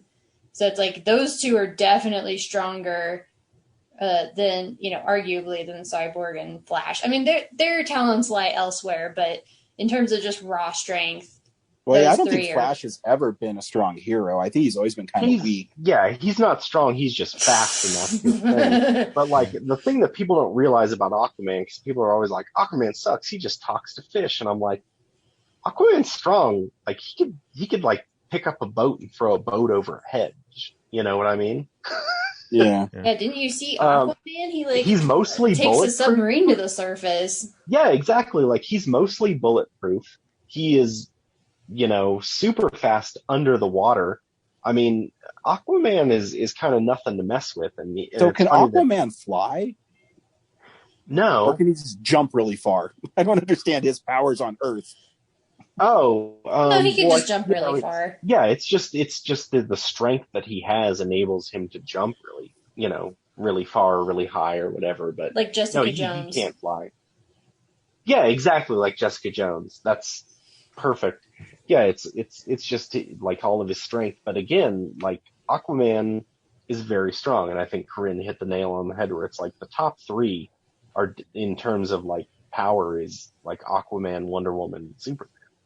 Yeah, but too, I love that they also dived into how smart Batman is, because he and Alfred developed those gauntlets that would absorb the energy from Exactly. And that's the other I thing thought it was too. a pretty cool little thing. Batman seems incredibly competent in every part of this movie where, to the point where he's either developing some sort of technology that can deal with what's going to come, or, he's just on the fly, like grabbing parademon guns and shooting them and everything like that. And I thought that was great too. And he's using all the weapons at his, in his arsenal. And I love that. He seems very competent. Yeah. I love that Wonder Woman was murdering terrorists at the beginning. Yeah, Wonder Woman's actually like, it's one of those things people are always like, oh, Superman doesn't kill in the comics, Batman doesn't kill in the comics, but like Wonder Woman has always killed in the comics and no one bats a fucking eye about it. Like she's killed a lot of people in the comics. Yeah. And also, as Zack Snyder said, if you think that Batman, just being a regular dude, could do his entire job for as long as he could and not kill anyone, you're living in a fucking dream world. I have a question about like power strength. So like I'm surprised. So we see a Green Lantern in this movie, right? And we sure do. And presumably there is a whole core of these guys across the universe, and yet somehow they seem unable to handle Darkseid. Why is that? So because you have a ring that can create whatever at any time, and yet so the Green Lantern Corps is like a police unit, and as Ryan can probably tell us, like police are given they're given a lot of tools, but every once in a while they come across something they just can't handle, and Darkseid is a pretty big thing, and so like that's kind of how it was, is like every sector in space, and like in Earth is like 2814 is their sector that they're assigned. There is a Green Lantern assigned to every sector in space. And so the sector 2814 had a Green Lantern. And then when he died by the hands of Darkseid's legions, although I think at that point in the movie he wasn't like fully Darkseid, he was just Uxas. Yeah. Or Uxas, or I don't know. I've never known how to pronounce it. It's like Uxas, so good luck. At that point, he was doing the best he could, and he died, and the ring flew off to find another suitor. But, like, again, the arrogance of man is that just because he's assigned to this sector of space, because everyone's like, oh, why wasn't he back for this movie for Steppenwolf? And it's like, he could have a lot of stuff that he's dealing with in other areas of, the sector of space he's assigned to, and this was just like a blip. And or he was like, well, Earth is well equipped. It's got a bunch of heroes on it, so they're good. I would just think, like, it seems like Darkseid, when you're conquering like 100,000 worlds, like he'd probably be the universe's like number one priority. But and that's why initially the Green Lantern was there. But for this other one, it wasn't Darkseid, it was Steppenwolf. Yeah. Acting on the behalf of Darkseid. And that was another thing that I thought was interesting too, is in the original movie, they don't really mention Darkseid at all. It just seems like the main villain is Steppenwolf, and he's just like, I'm Steppenwolf and I just like to conquer stuff. But in this one, you get, the backstory of the character of Steppenwolf, where it's like, he messed up, he's trying to make amends, and he's like, oh, well, I found, like these mother boxes, and this world also contains, the anti-life equation, so this is going to get me back in the good graces. Although I will say, I will say that to say this, in terms of things that don't make sense, so Darkseid or Uxas finds this world, and it has the anti-life equation. He has his butt handed to him, and he leaves, and then he just like forgets what world he was at. Yeah, because they refer to it as like the forgotten world. He's just like, oh, I forgot entirely where that planet was that had the main thing that I was after, and I left my mother boxes there. That's cool. I just blanked it out of it. Like, you don't have like coordinates in a computer somewhere that told you what planet you were on. He's just like, well, I guess that's going forever. And you have these boom tube things that like instantly take you wherever you want to go. Exactly. Exactly. Like that part to me did not make any sense. I thought the boom tubes were powered by the mother boxes. They are 100%, Corinne. You are correct. The boom tubes are generated by the mother boxes. So then once they don't have the mother boxes, or once the mother boxes are disassembled, then no more boom once tubes. the mother boxes go quiet, there are no boom tubes. But still, like, he was on a ship. Like, you would think that. Yeah, recorded the coordinates of where they. Exactly. Like, that to me was like the one part where I was just like, because he refers to it as like, he's like, sire, I found the lost world. And I'm like, the lost world? Like, you don't remember where the one thing in the galaxy that you wanted was? It would be like sometimes we forget where we left our keys and stuff. I know, but it would be like if Thanos was like, where did I put that Infinity Gauntlet? It's got to be around here somewhere. You know, like, it just seemed like a very, like, flimsy explanation of why he hadn't come back. Yeah, and wasn't Steppenwolf in that original fight too? No. So in the Justice League movie, it was. No, I think he's talking about in the flashback. Yeah, the Age of Heroes or whatever, when like Zeus is there and everybody, like Steppenwolf was there too, right? Steppenwolf was not in that. No. Okay, so when he like, I don't know, goes to like whatever Icelandic place, and he's like, oh, I found the anti-life equation. Like that is a first time for him. That's the first time for him finding it on the planet, but Darkseid had previously found it on the planet. Yeah. But yeah, it's weird that Darkseid doesn't remember. But I guess he did have his like throat cut a little bit, so maybe he lost. I mean, he got beat up real bad, but still, like, it just seems weird to like leave and be like, well, I don't even remember where that planet was. Because it seems like if you were looking for the anti-life equation, you'd be charting a course across the galaxy, and you would be, yeah, it's his only motivation, putting right? like a red X through. Yeah, you'd be like putting a red X through planets where you're like, well, it went here, and this didn't have it.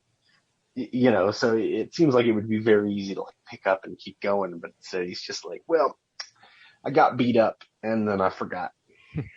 You conquer like 100,000 worlds and they all kind of start to look the same. I don't know. Exactly. Like, who knows? I got to say that one thing that really disappointed me about all the bad guys was how they sounded. They sounded exactly the same. Like, I remember admittedly, deep gravelly voice. Yeah. It's like it's almost like deeper voice equals evil or something. And it's like all the nuance from Syrian Hines' original performance in the Justice League version is completely gone. Because it sounds like they just like auto-tuned it or something to make it deeper. And then Darkseid sounds exactly the same as Steppenwolf. And Tassad or whatever, he sounds exactly the same. No, he has like a higher pitch to it. Not really. They all sound identical to me. No. I mean, maybe there's like a tiny difference, but like all the nuance in those performances is gone. If you watch the animated movies, like Batman, Superman, Apocalypse, where Andre Braugher is Darkseid, like he has a great vocal performance, and it's like all of that, that charisma and the atmosphere and stuff that they bring in their performance is gone because you just like auto-tuned it so that it was deeper, and now they all just sound so generically evil that I don't even care. Ugh, pissed me off. It's true. Tassad should sound more grovelly, snivelly, kind of like Starscream from like the original G1 Transformers cartoon. Mm-hmm. Where it's like he's the servant, but like only because of circumstance, and Darkseid, I mean, most of the cartoons, it's Jeremy Ironside? Michael Ironside? No, not Jeremy Irons. Who? You said Michael Ironside? Michael Ironside, yeah. Michael Ironside, for the most part, voices Darkseid in all the DC cartoons because he just has that like deep, commanding, gravelly voice. Mm-hmm. And I mean, other than this movie, like they've really never shown Steppenwolf in much of anything. I think maybe like Justice League Unlimited. I think he was only in one episode of JLU. Yeah, but exactly, like you are correct that when you watch those, like each of the characters seems very different, and in this one it was just like I've got a deep voice, so I'm evil. And it's like, I also have a deep voice and I'm evil. Yeah, that's what I was saying earlier is I thought that Steppenwolf looked better, but he sounded worse in this version. The one thing I thought I did like the design better than the other one. There were times where his like nanomachine armor was kind of weird and, because it was like constantly moving. But what weirded me out was like anytime he was talking to like Desaad or especially like Darkseid, he'd get these weird like big puppy dog like blue eyes. Like they'd like make his eyes like really big and kind of like sad puppy dog eyes. And it looked like really comical where I'm like, you have this like really grotesque, mean alien and now all of a sudden he looks like, one of those little figurines it's a quick way to generate up in a gift shop at a hospital. It's a quick way to generate sympathy in your villain, which I felt like I was like, man, this guy was like, I love the memes where it's like, Grumpy cat.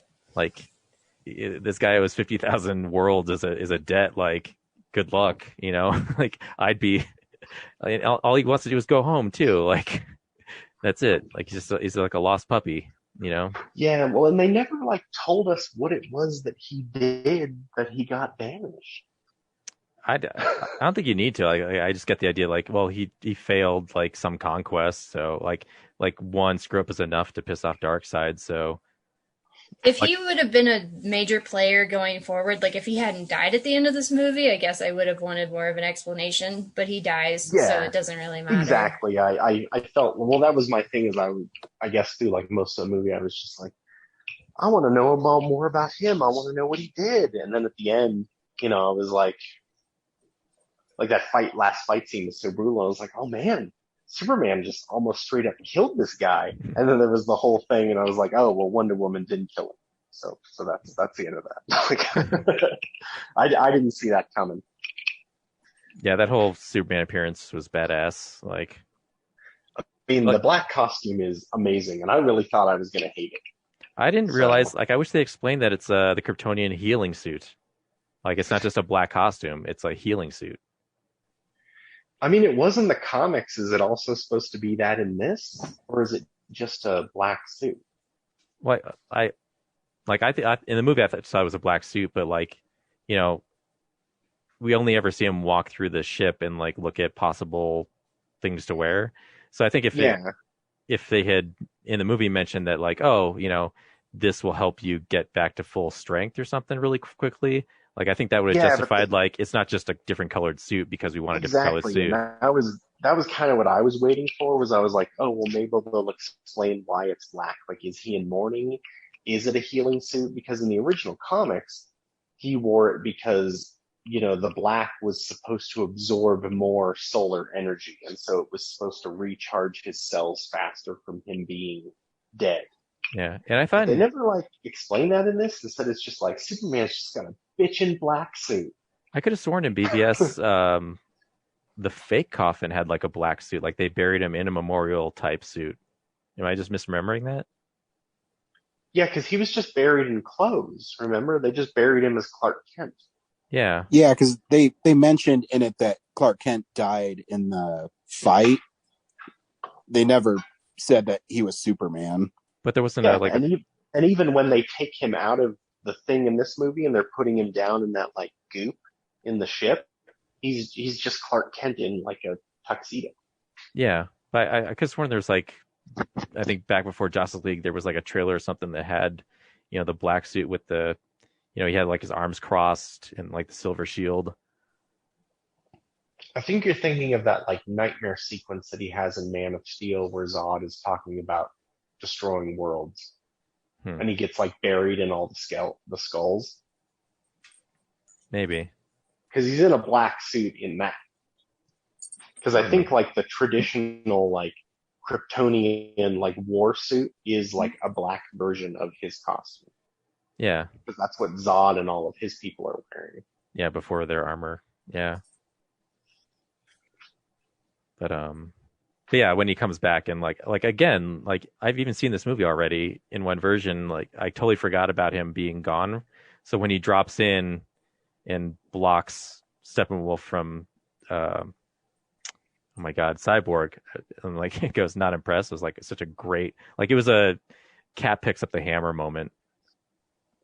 Yeah, it was much better than the moment of him coming back that we got in the Whedon version, where it was like he comes back, but he's kind of like, they're like, oh, good, Superman's back now. Help us save this Russian family, and him and the Flash kind of go do this thing, and everyone else is fighting Steppenwolf, and then he just comes back and pummels on Steppenwolf, and it's done. And it was kind of like, well, no one could do anything until Superman got back, and I definitely, I got the sense from this movie that he was the final piece of the puzzle.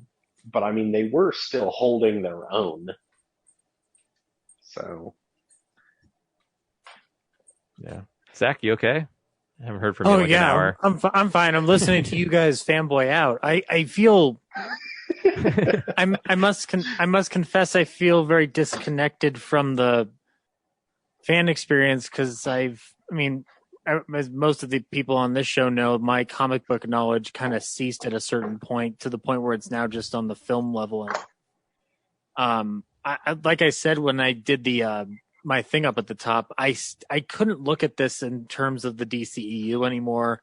I couldn't even look at it in terms of a DC film. I had to look at it from the terms of, here's a filmmaker who was put in unfortunately terrible circumstances in regards to the way his studio treated him, and then the way that the replacement director decided to treat his material and the crew members of that endeavor. I'm gonna go out on a limb and say something, put aside the superhero element of it all, and I don't know if it's because knowing what Snyder went through with his daughter's suicide, this is the most emotionally resonant movie I've ever seen Zack Snyder make. Because there's a lot of theme drawing throughout the whole film about loss. It seems on the nose, but I actually thought it was a nice touch of when Barry Allen, I don't know if this was in the original theatrical cut, so bear with me, but Barry is going off with Bruce out of Barry's compound, and there's a sign for suicide that says "You are not alone."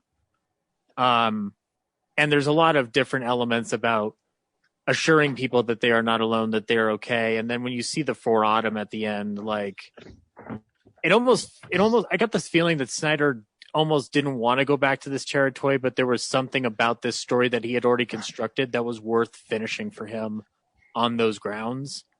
And I can never fully down on any artist who clearly has something in there. Because the one thing I noticed about this film is that it has an identity that I think some Marvel movies don't have. But if I'm going to look at it objectively, I still don't think that the story fully works. Because my feelings in regards to how it still connects to Batman v Superman, we're still dealing with the baggage of the Martha line and other things that came before it. But if I put that off to the side for a second, I actually enjoyed watching what Snyder was attempting to pull off here. And I think it was very fascinating to watch it unfold under those circumstances. Like, I got to be honest, I would love to see where this goes. And I would, if I would recommend people for watching it in terms of like, I really would watch it just in terms of just its own thing, not even connected to the DCEU, because it feels like its own experience altogether. I know it's connected to other films, but it didn't feel that way, the way it did when we were building up to it initially, up into 2017. I forgot to say in my intro that, like, one of the things I don't like about this movie is it's so focused on just like going through the plot of, solving, like, we have to defeat Steppenwolf, then we have to defeat Darkseid. And I wish there was more inter-character moments that were like self-reflective. Mm-hmm. Like, I would think there would be like a scene where Bruce Wayne and the Flash, talk about more like, Batman's an orphan and the Flash like has a dad in prison and his mom, I assume, is dead. right? Yes, very famously so. Yeah, so like he was killed by a Reverse Flash. Yeah, his dad was blamed for the death of his mother, but yeah, she was killed by Reverse Flash. But so like they should have like that see what connection. You're saying, because it's like the only connection we get that's like anywhere close to that is when Wonder Woman tries to recruit Cyborg. Yeah, I was gonna say I understand loss. I've been there, and that's like the only time where you see like two characters really like bond in that like, hey, you know, we're all going through some stuff. Yeah, like Aquaman and Superman can connect because they're like two dude bros. Well, but like you know, Aquaman has his parent, but he's like of a different culture, you know. Does that make sense? You know, like Superman is an orphan on another planet, you know. I really appreciated the moment when Aquaman was worried about Cyborg after Cyborg's dad died. He's like, "Hey, is he okay?" And yes, like he's talking with the Flash about it. Yeah, that was like there were a couple of scenes where I was like, yeah, it was really cool to like see all the characters starting to kind of gel and like really forming like the Justice League. And it's because like so much of the movie is just like them off on their own and they're doing their own thing, and slow-mo shots of Diana carrying an arrow and Cyborg is a football player. Yeah. And so it was nice to have those moments where they were actually all on screen together. It's so goal oriented where they go from like, we got to go from A to B to C, and none of them like really stop and say like, you know, reflect on like, okay, what are we going through right now? Like, what are we doing? You know, what does this mean to us? So I wish this movie had more of that. So I mean, it's already. It definitely seemed like as the movie went on, Batman got happier. Like he was just all of a sudden like he's like everything's going on faith.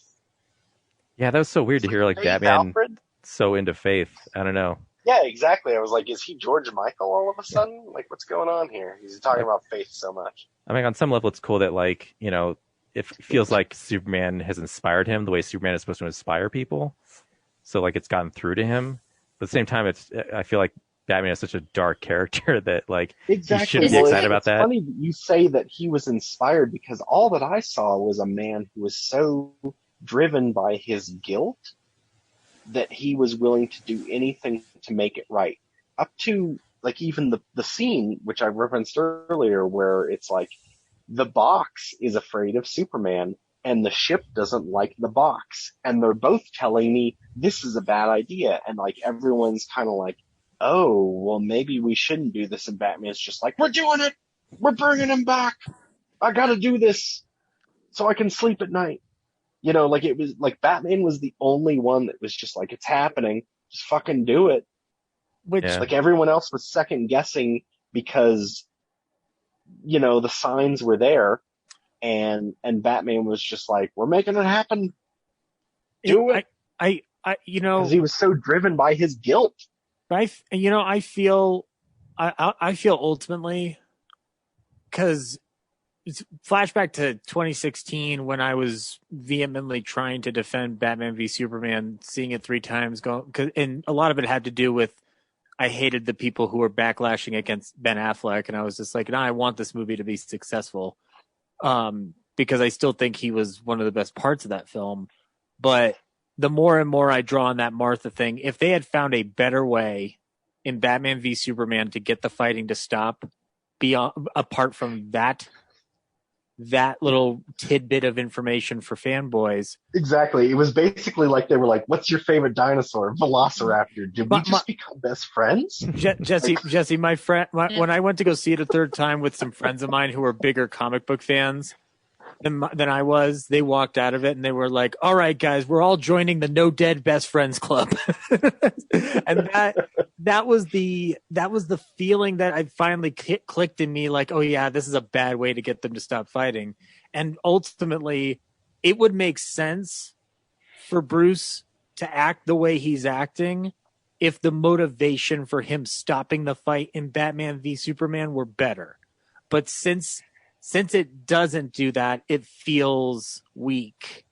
And it feels it's lacking. A tricky thing because I see what he was trying to go for, where Zack Snyder was trying to show that he was trying to show Batman that Superman, where he's like, oh, he's just like us. Yeah, he's trying to find that the humanity exactly connection. where he built him up to be like this alien and this invader, and it was just like, oh, he's just like us. Like he has parents, he has people that he loves. It's almost like the scene should have been rewritten in order to clarify that intention, rather than relying on just Martha. Why did you say that name? But if we're bringing it into Justice League, like, Batman's whole thing with this, like the interactions that he and Alfred had are actually some of my favorites, because I do like watching Jeremy Irons as Alfred a lot. Oh my God. Like this movie taught me how to make tea. I've apparently been making tea incorrectly this entire time. Wait. If you go ahead. I was gonna say, like, yeah, like they teach you how to make tea, but like the first instruction is like put the tea in the tea leaves in first and then put the water on it because you don't want to burn it. So you're supposed to put the water in first, because if you pour the water over the tea leaves, you scald the tea leaves. And it what's makes the difference between just dropping them in the hot water? It seems the same to me. No, because once you pour it into the cup, the temperature degrades by like 20 degrees. Brad, Alfred's lived in Britain before. Are you going to question the way they make tea? Like, come on, dude. Look, I only listen to myself, okay? I am the person with the best advice and the most knowledge, so I'm going to question this, of course. I just know my wife loves tea. She loves a good tea. And a lot of times I make tea for her. And ever since I saw this movie, I've been doing that. And she's like, oh, I don't know what you've been doing, but your tea tastes better. It just tastes like gross water to me. The past 2 days. It's just brown water. Yeah, you're wrong, Corinne. It helps cleanse your system and clarify your soul. I have a question for any DC folk out there, which I guess would mean Jesse and Brad. Yeah, that's. Or I guess Corinne too. I've got some Martian Manhunter quandaries about circling in my brain. So bring it on. So. Harry you Lennox, know how I feel about Martian Manhunter and Harry Lennox. I know. So I guess I should have included you in this bunch. So Harry Lennox has been Martian Manhunter this whole time, but Apparently. he knew that Superman was a Kryptonian, and didn't bother to say like, "Hey, guess what? I'm an alien too." I'm gonna get ahead of this and say like that was a cool moment, but totally not necessary for the movie. And yes, why is he like? It made more sense if they were actually going to have sequels to it. Yeah. Because he would be very, very helpful in the fights to come against Darkseid. And he also would have been helpful. Is his name Harry Lennox? Because I know his character's name is like General. Oh yeah, no, I'm saying him by Sean Jones. I'm calling him by the actor name because Harry Lennox is a god. Okay, he would have been. Okay. I know that his name is like Swanwick. Oh yeah, like that, yeah. Sorry, Jesse. I only speak in actor speak and comic book speak. He would have been. I think what happened with that, and this is as it was explained by Snyder himself, because people are like, well, "What the fuck?" Is that pretty much up until that point, like everything on Earth was kind of being handled by like this, that, or the other. And apparently even the Kryptonian invasion was being handled by Superman, so he didn't feel the need to reveal himself. And then like the advent of Darkseid and other characters like that, forced him out. Yeah, kind of forced him where he was like, all right, I probably need to step out from the shadows and do my thing. But his main thing up until then was he was just trying to blend in and survive, because he was truly like an alien among people. So many people died under Superman in that in the Kryptonian fight. Like, how do you not step in? I'll give you the real explanation. Okay, I watched an interview with Harry Lennox, and he was talking about the history of the character and all the decision making. And from what I remember, he said it sounds like it was a retcon and that they didn't initially plan it for Man of Steel.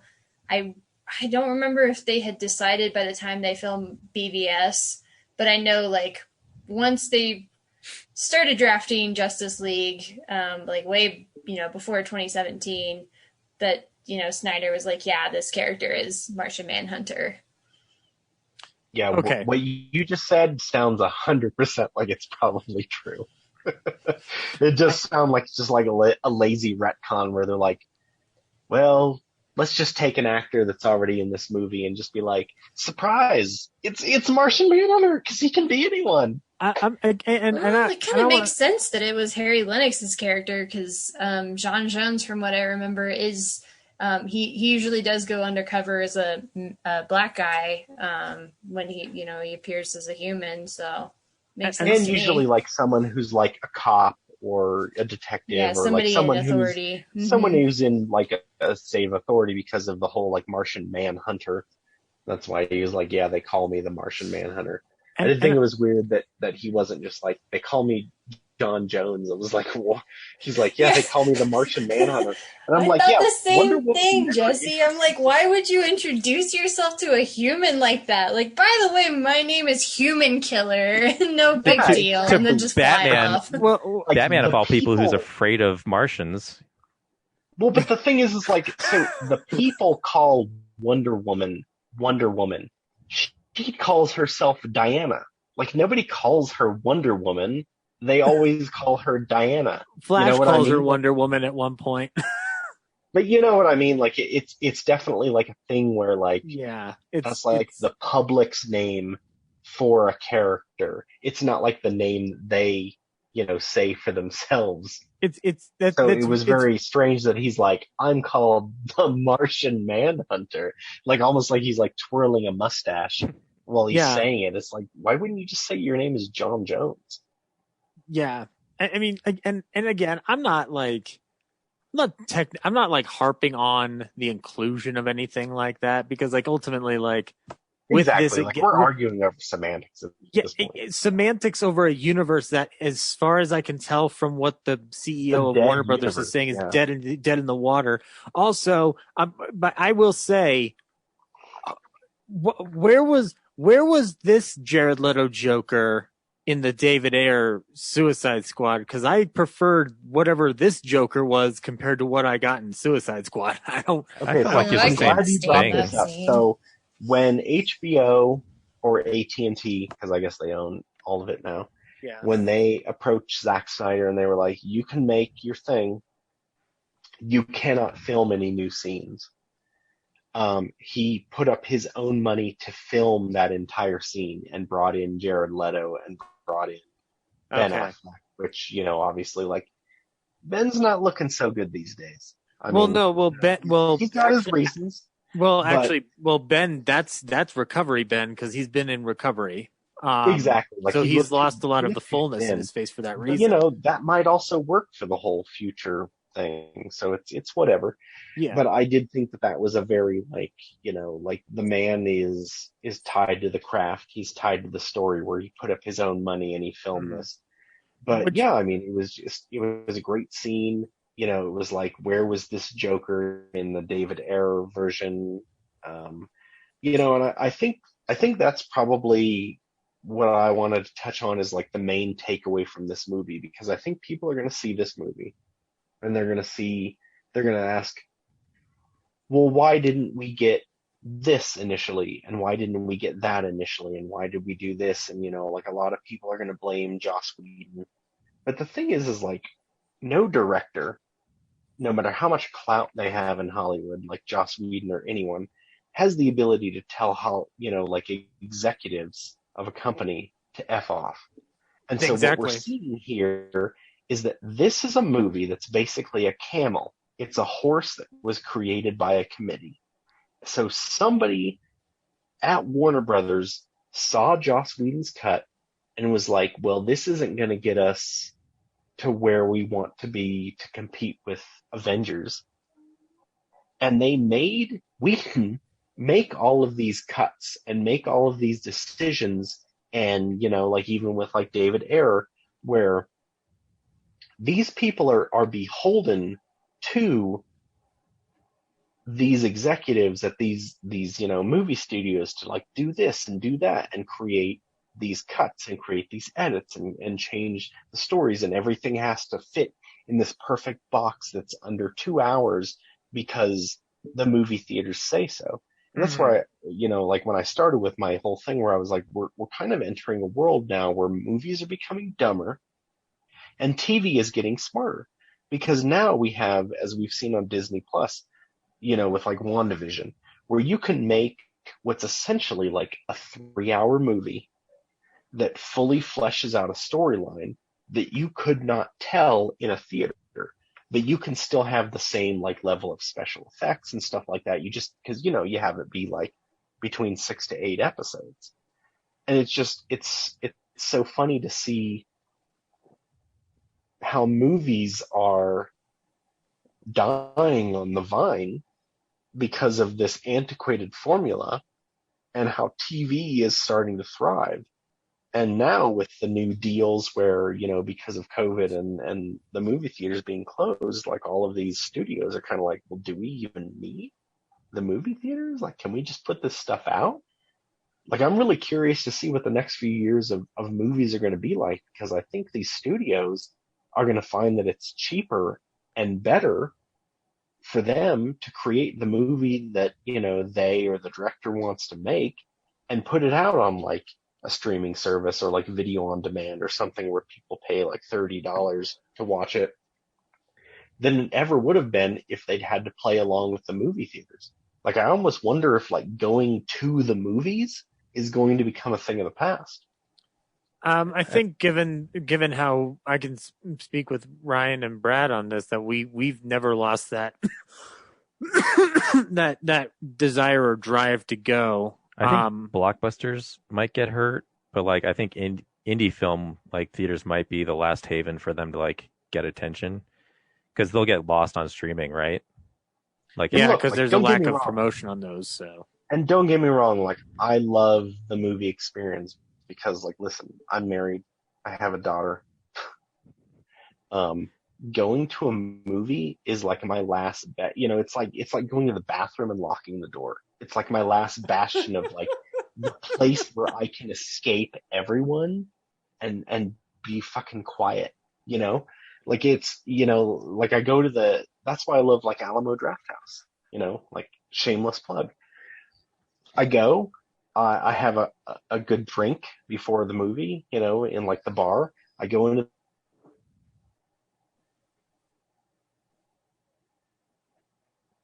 the movie. I see the movie. I get some food. I get like maybe another. Is Jesse breaking up for everyone else? Yeah. Yes. Hold on to those thoughts, Jesse. The only thing I will say about that is you will never make as much money on movies like Black Widow going to streaming as you would in a theater. I mean, those movies are going to make $1 billion. Couple drinks, like.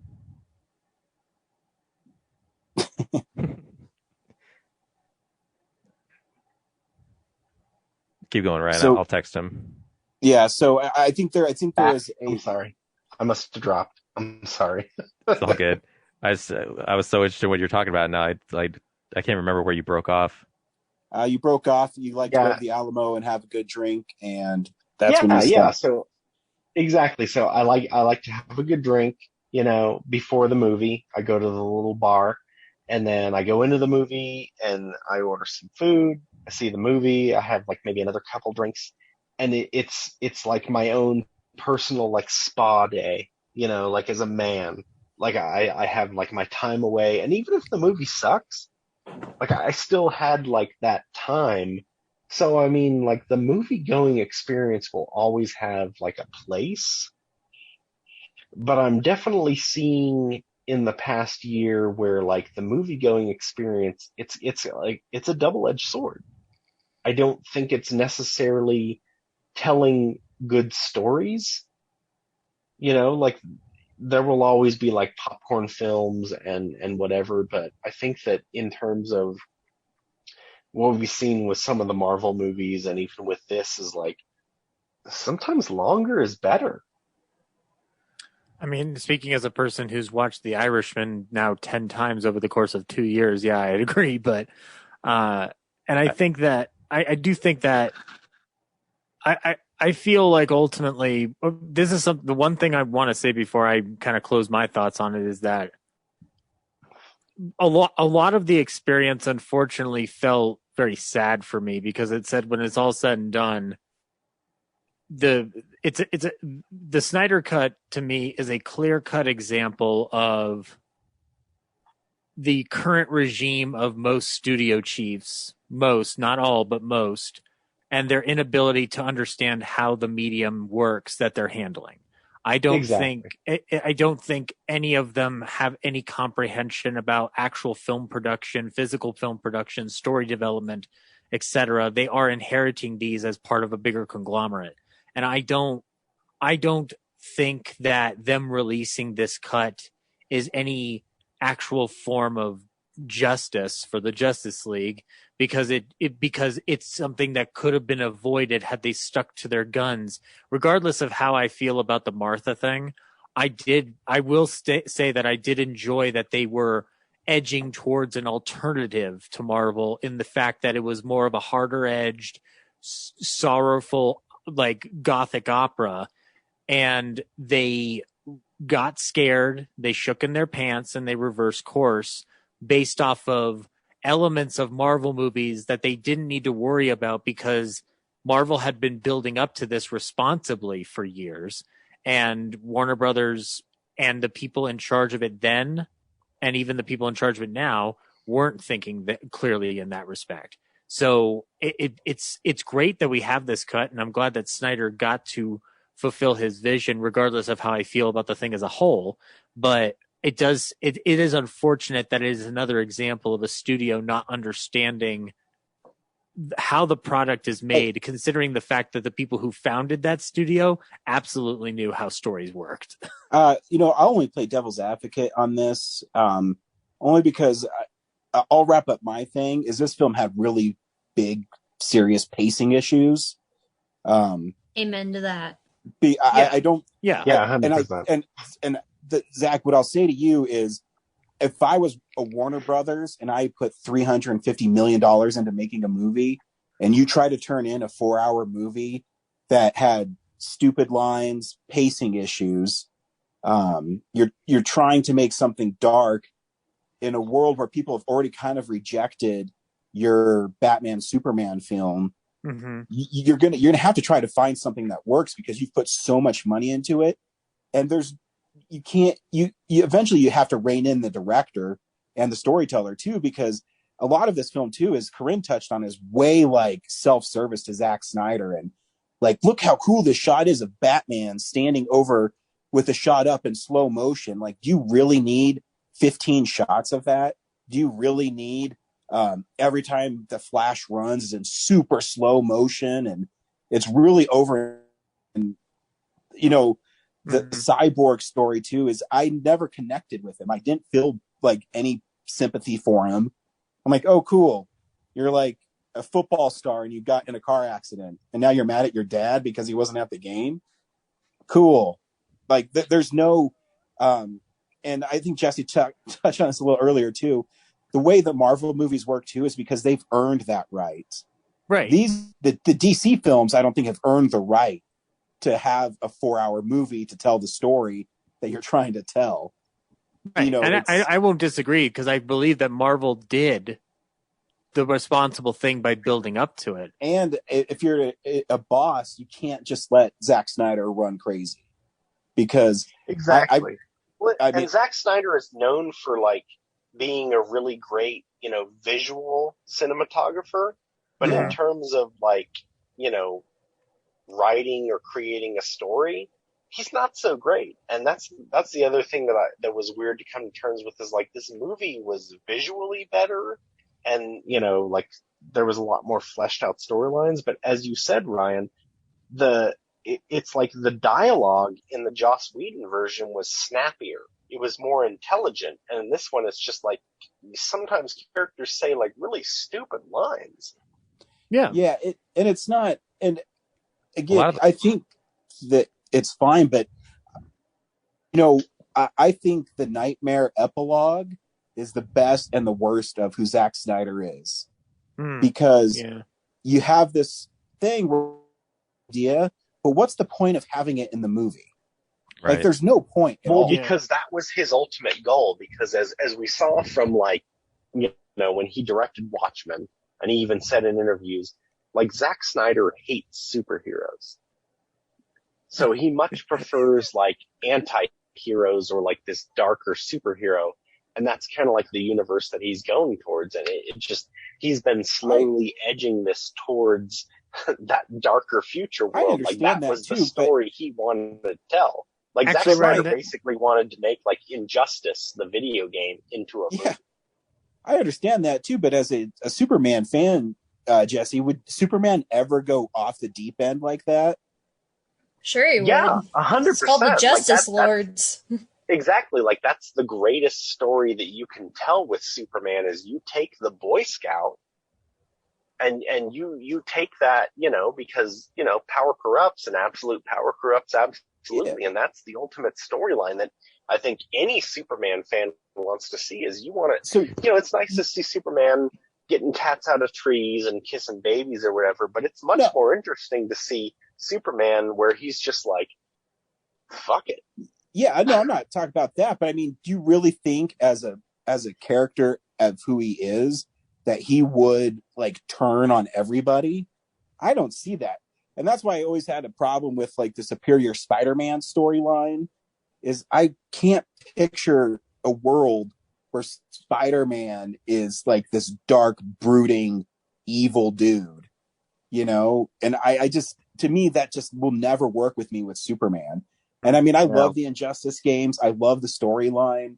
I think it's interesting, but as far as Superman becoming like a henchman for Darkseid, I don't know.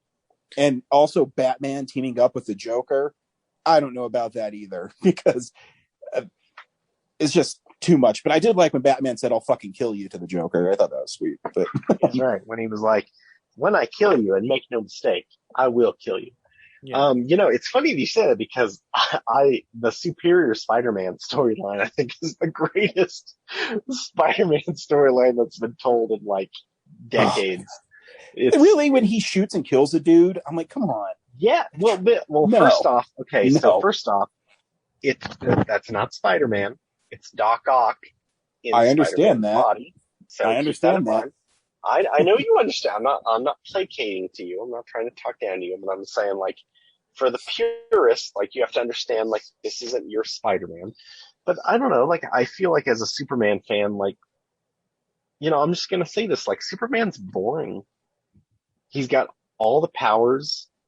He's basically untouchable. And so I think, like, anytime you can take a Superman storyline, and you can shake it up, I mean, like, that's what people want to read. And I get that part too. I don't know. Sometimes I always have a problem when you strip away who their core character is. Because I think it's okay to strip away the core character as long as you have, like, a good story about how they come back to it. Sure. But my argument would always be, you know, in Spider-Man, when Gwen Stacy dies, Spider-Man has the opportunity to kill the Green Goblin, but he decides not to because that makes him no better than the Green Goblin. And so I always fall back on that to my ideal hero. And even if Lois Lane, I mean, I don't know how she dies in this world, but even if she dies, I have a hard time believing that Superman would team up with Darkseid to lay waste to humanity. I don't know. Maybe it's just me.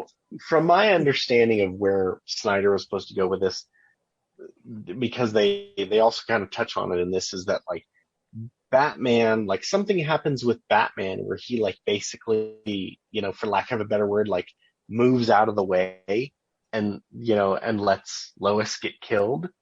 Because, you know, like, even the Joker is like, all of this just because you couldn't die.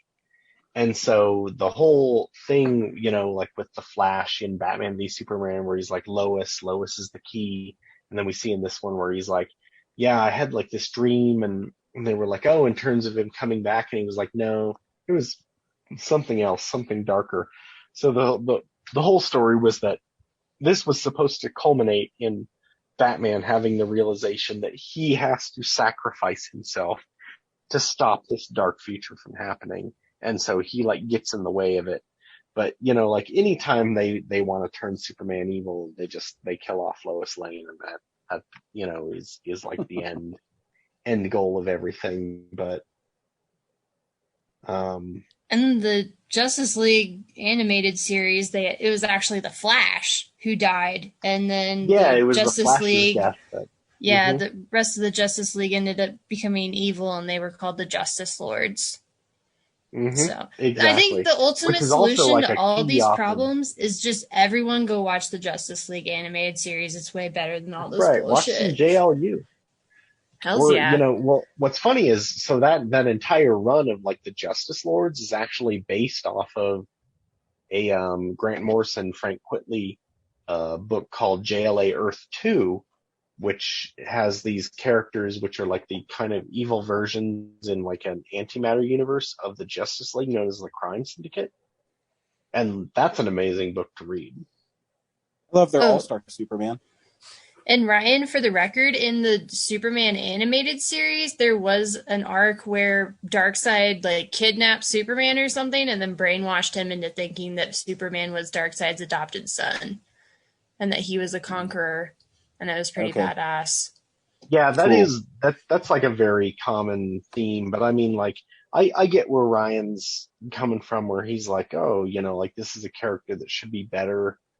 But the thing you have to realize is, like, for all of his power, like Superman is still like basically a man, and so, and that's part of the problem is it's basically like giving a gun to a 3-year-old. You know what I mean? Where like Superman, he can make bad decisions.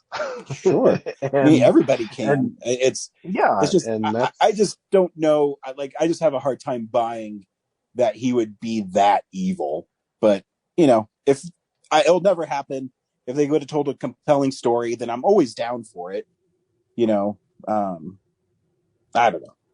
I just have a hard time believing that would set him off the deep end so bad that he would waste to humanity.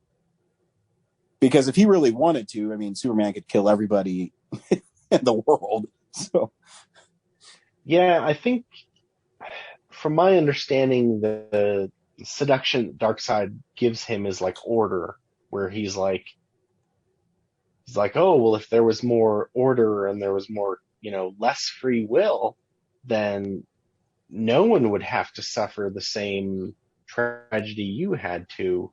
You know, kind of thing where it's like any time you give up freedom for security, you soon find that you don't have either.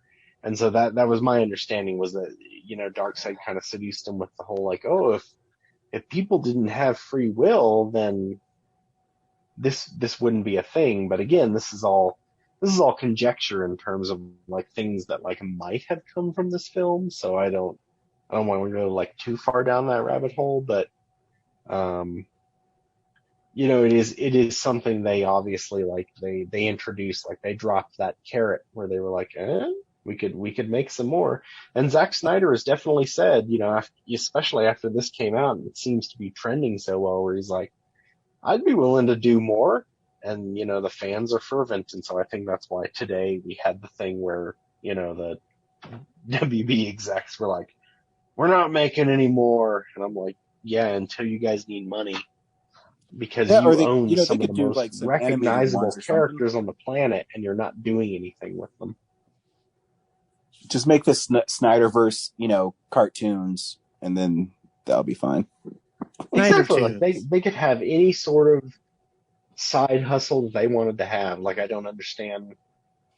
And that's, I guess, like the big difference between Warner Brothers and Marvel is like, you know, and maybe it's all Kevin Feige, I don't know, is that like, you know, Feige fights for these characters, and he fights for the directors and for the vision, and he makes the studio see the ultimate vision, and maybe like, you know, Warner Brothers doesn't have that because they're constantly being bought out by somebody else. But plus too, I think like Warner Brothers has like, you know, we have a legacy of like, we make art, Oscar-winning pictures. You know, we have Superman 78 is considered an AFI 100 movie, and you know, Batman 89 was a blockbuster. There's like a legacy that they feel like, you know, they have to maintain a cinematic thing to it, whereas Marvel just is like, we're just going to put stuff out because we like it. It's cool. Mm-hmm. Well, how is it that all their live action movies are, mediocre or decent at best, but all their animated stuff is pretty good? Because the animated stuff they just put out. Yeah, and they're not beholden to, huge budgets. They're not. They're not under the same expectation. Yeah. So we should have lower expectations and give them less money? I think you should have lower expectations for most art you ingest these days because it's always a crapshoot no matter what. Yeah, well, the other problem too is that a lot of, so again, going back to the Kevin Feige thing, is a lot of the DC animated stuff was great because it was helmed under Bruce Timm. Yep. And then a few years ago, they fired Bruce Timm. And I don't know if you've noticed, but all the DC animated stuff has sucked since. Oh, yeah. It has just gone really downhill really fast. I hear Ryan and Brad talk about the more recent ones and their reception to it, and I'm like, it seems like it's changed. But I didn't realize they had fired Bruce Timm, so. Yeah, they fired Bruce Timm back in 2013. And so everything that they've put out since then has been without him. And honestly, I was watching them for a while and they've just been getting worse and worse. And I'm sure there's 2 or 3 that have come out that I didn't even bother watching because I was like, who cares? I have fun with them. Yeah, I think the Killing Joke was the first one. I was like, oof, why did, this is such an important title. Why did you do this to it? And then Batman Ninja, is pretty, but it's just the story, I don't care. So, yep. I also forgot to say, I know we're about to wrap up, but I didn't preface my review with I saw this movie in a theater, and despite its pacing problems and bad dialogue, it's still it was the fastest 4 hours I think I've ever sat through. It just flew by. Exactly, because I remember you invited me to that theater, and I was like, oh no, man, this is a 4-hour movie. I got to be home where I can, get a snack and get a drink and go to the bathroom. And I don't think I went to the bathroom once or got a snack. I watched that whole thing. I was on the edge of my seat. Yeah, I never took the fastest 4 hours that went by. Yeah, I never took an intermission. I over-ordered concessions, and I didn't even finish my first popcorn bag, or I had a large soda that I didn't finish. It was just over. I was like, man, I wish there was more to this. So, yeah, I hope it, and also it's in an IMAX format. I hope at some point, they do decide to actually put in theaters for other people to see, because I think it would be amazing. We will see. Jesse, thanks for being on our show this week. Oh, thanks for having me. It was great to have you on and have a DC expert on, where I know DC Comics, but no DC Comics. So thank you for that. Next week, I think we're seeing Nobody. Hell yeah. So stay tuned for that. Or we do that and we review a bunch of Mr. Show episodes, because why not? Yeah, I'm down. Been reviewing Mr. Show episodes in this show for years. Yeah, but we haven't done a definitive one, have we? Just gone through all, I don't know, I think it's 50 of them. Yeah. No, I'm 20. down for it. It's not that many at all. No, it's Nobody. Yeah, so it'll be Nobody. Thanks again, Jesse. Thanks for everybody being on here. Have a nice night. Bye. And we live in a society.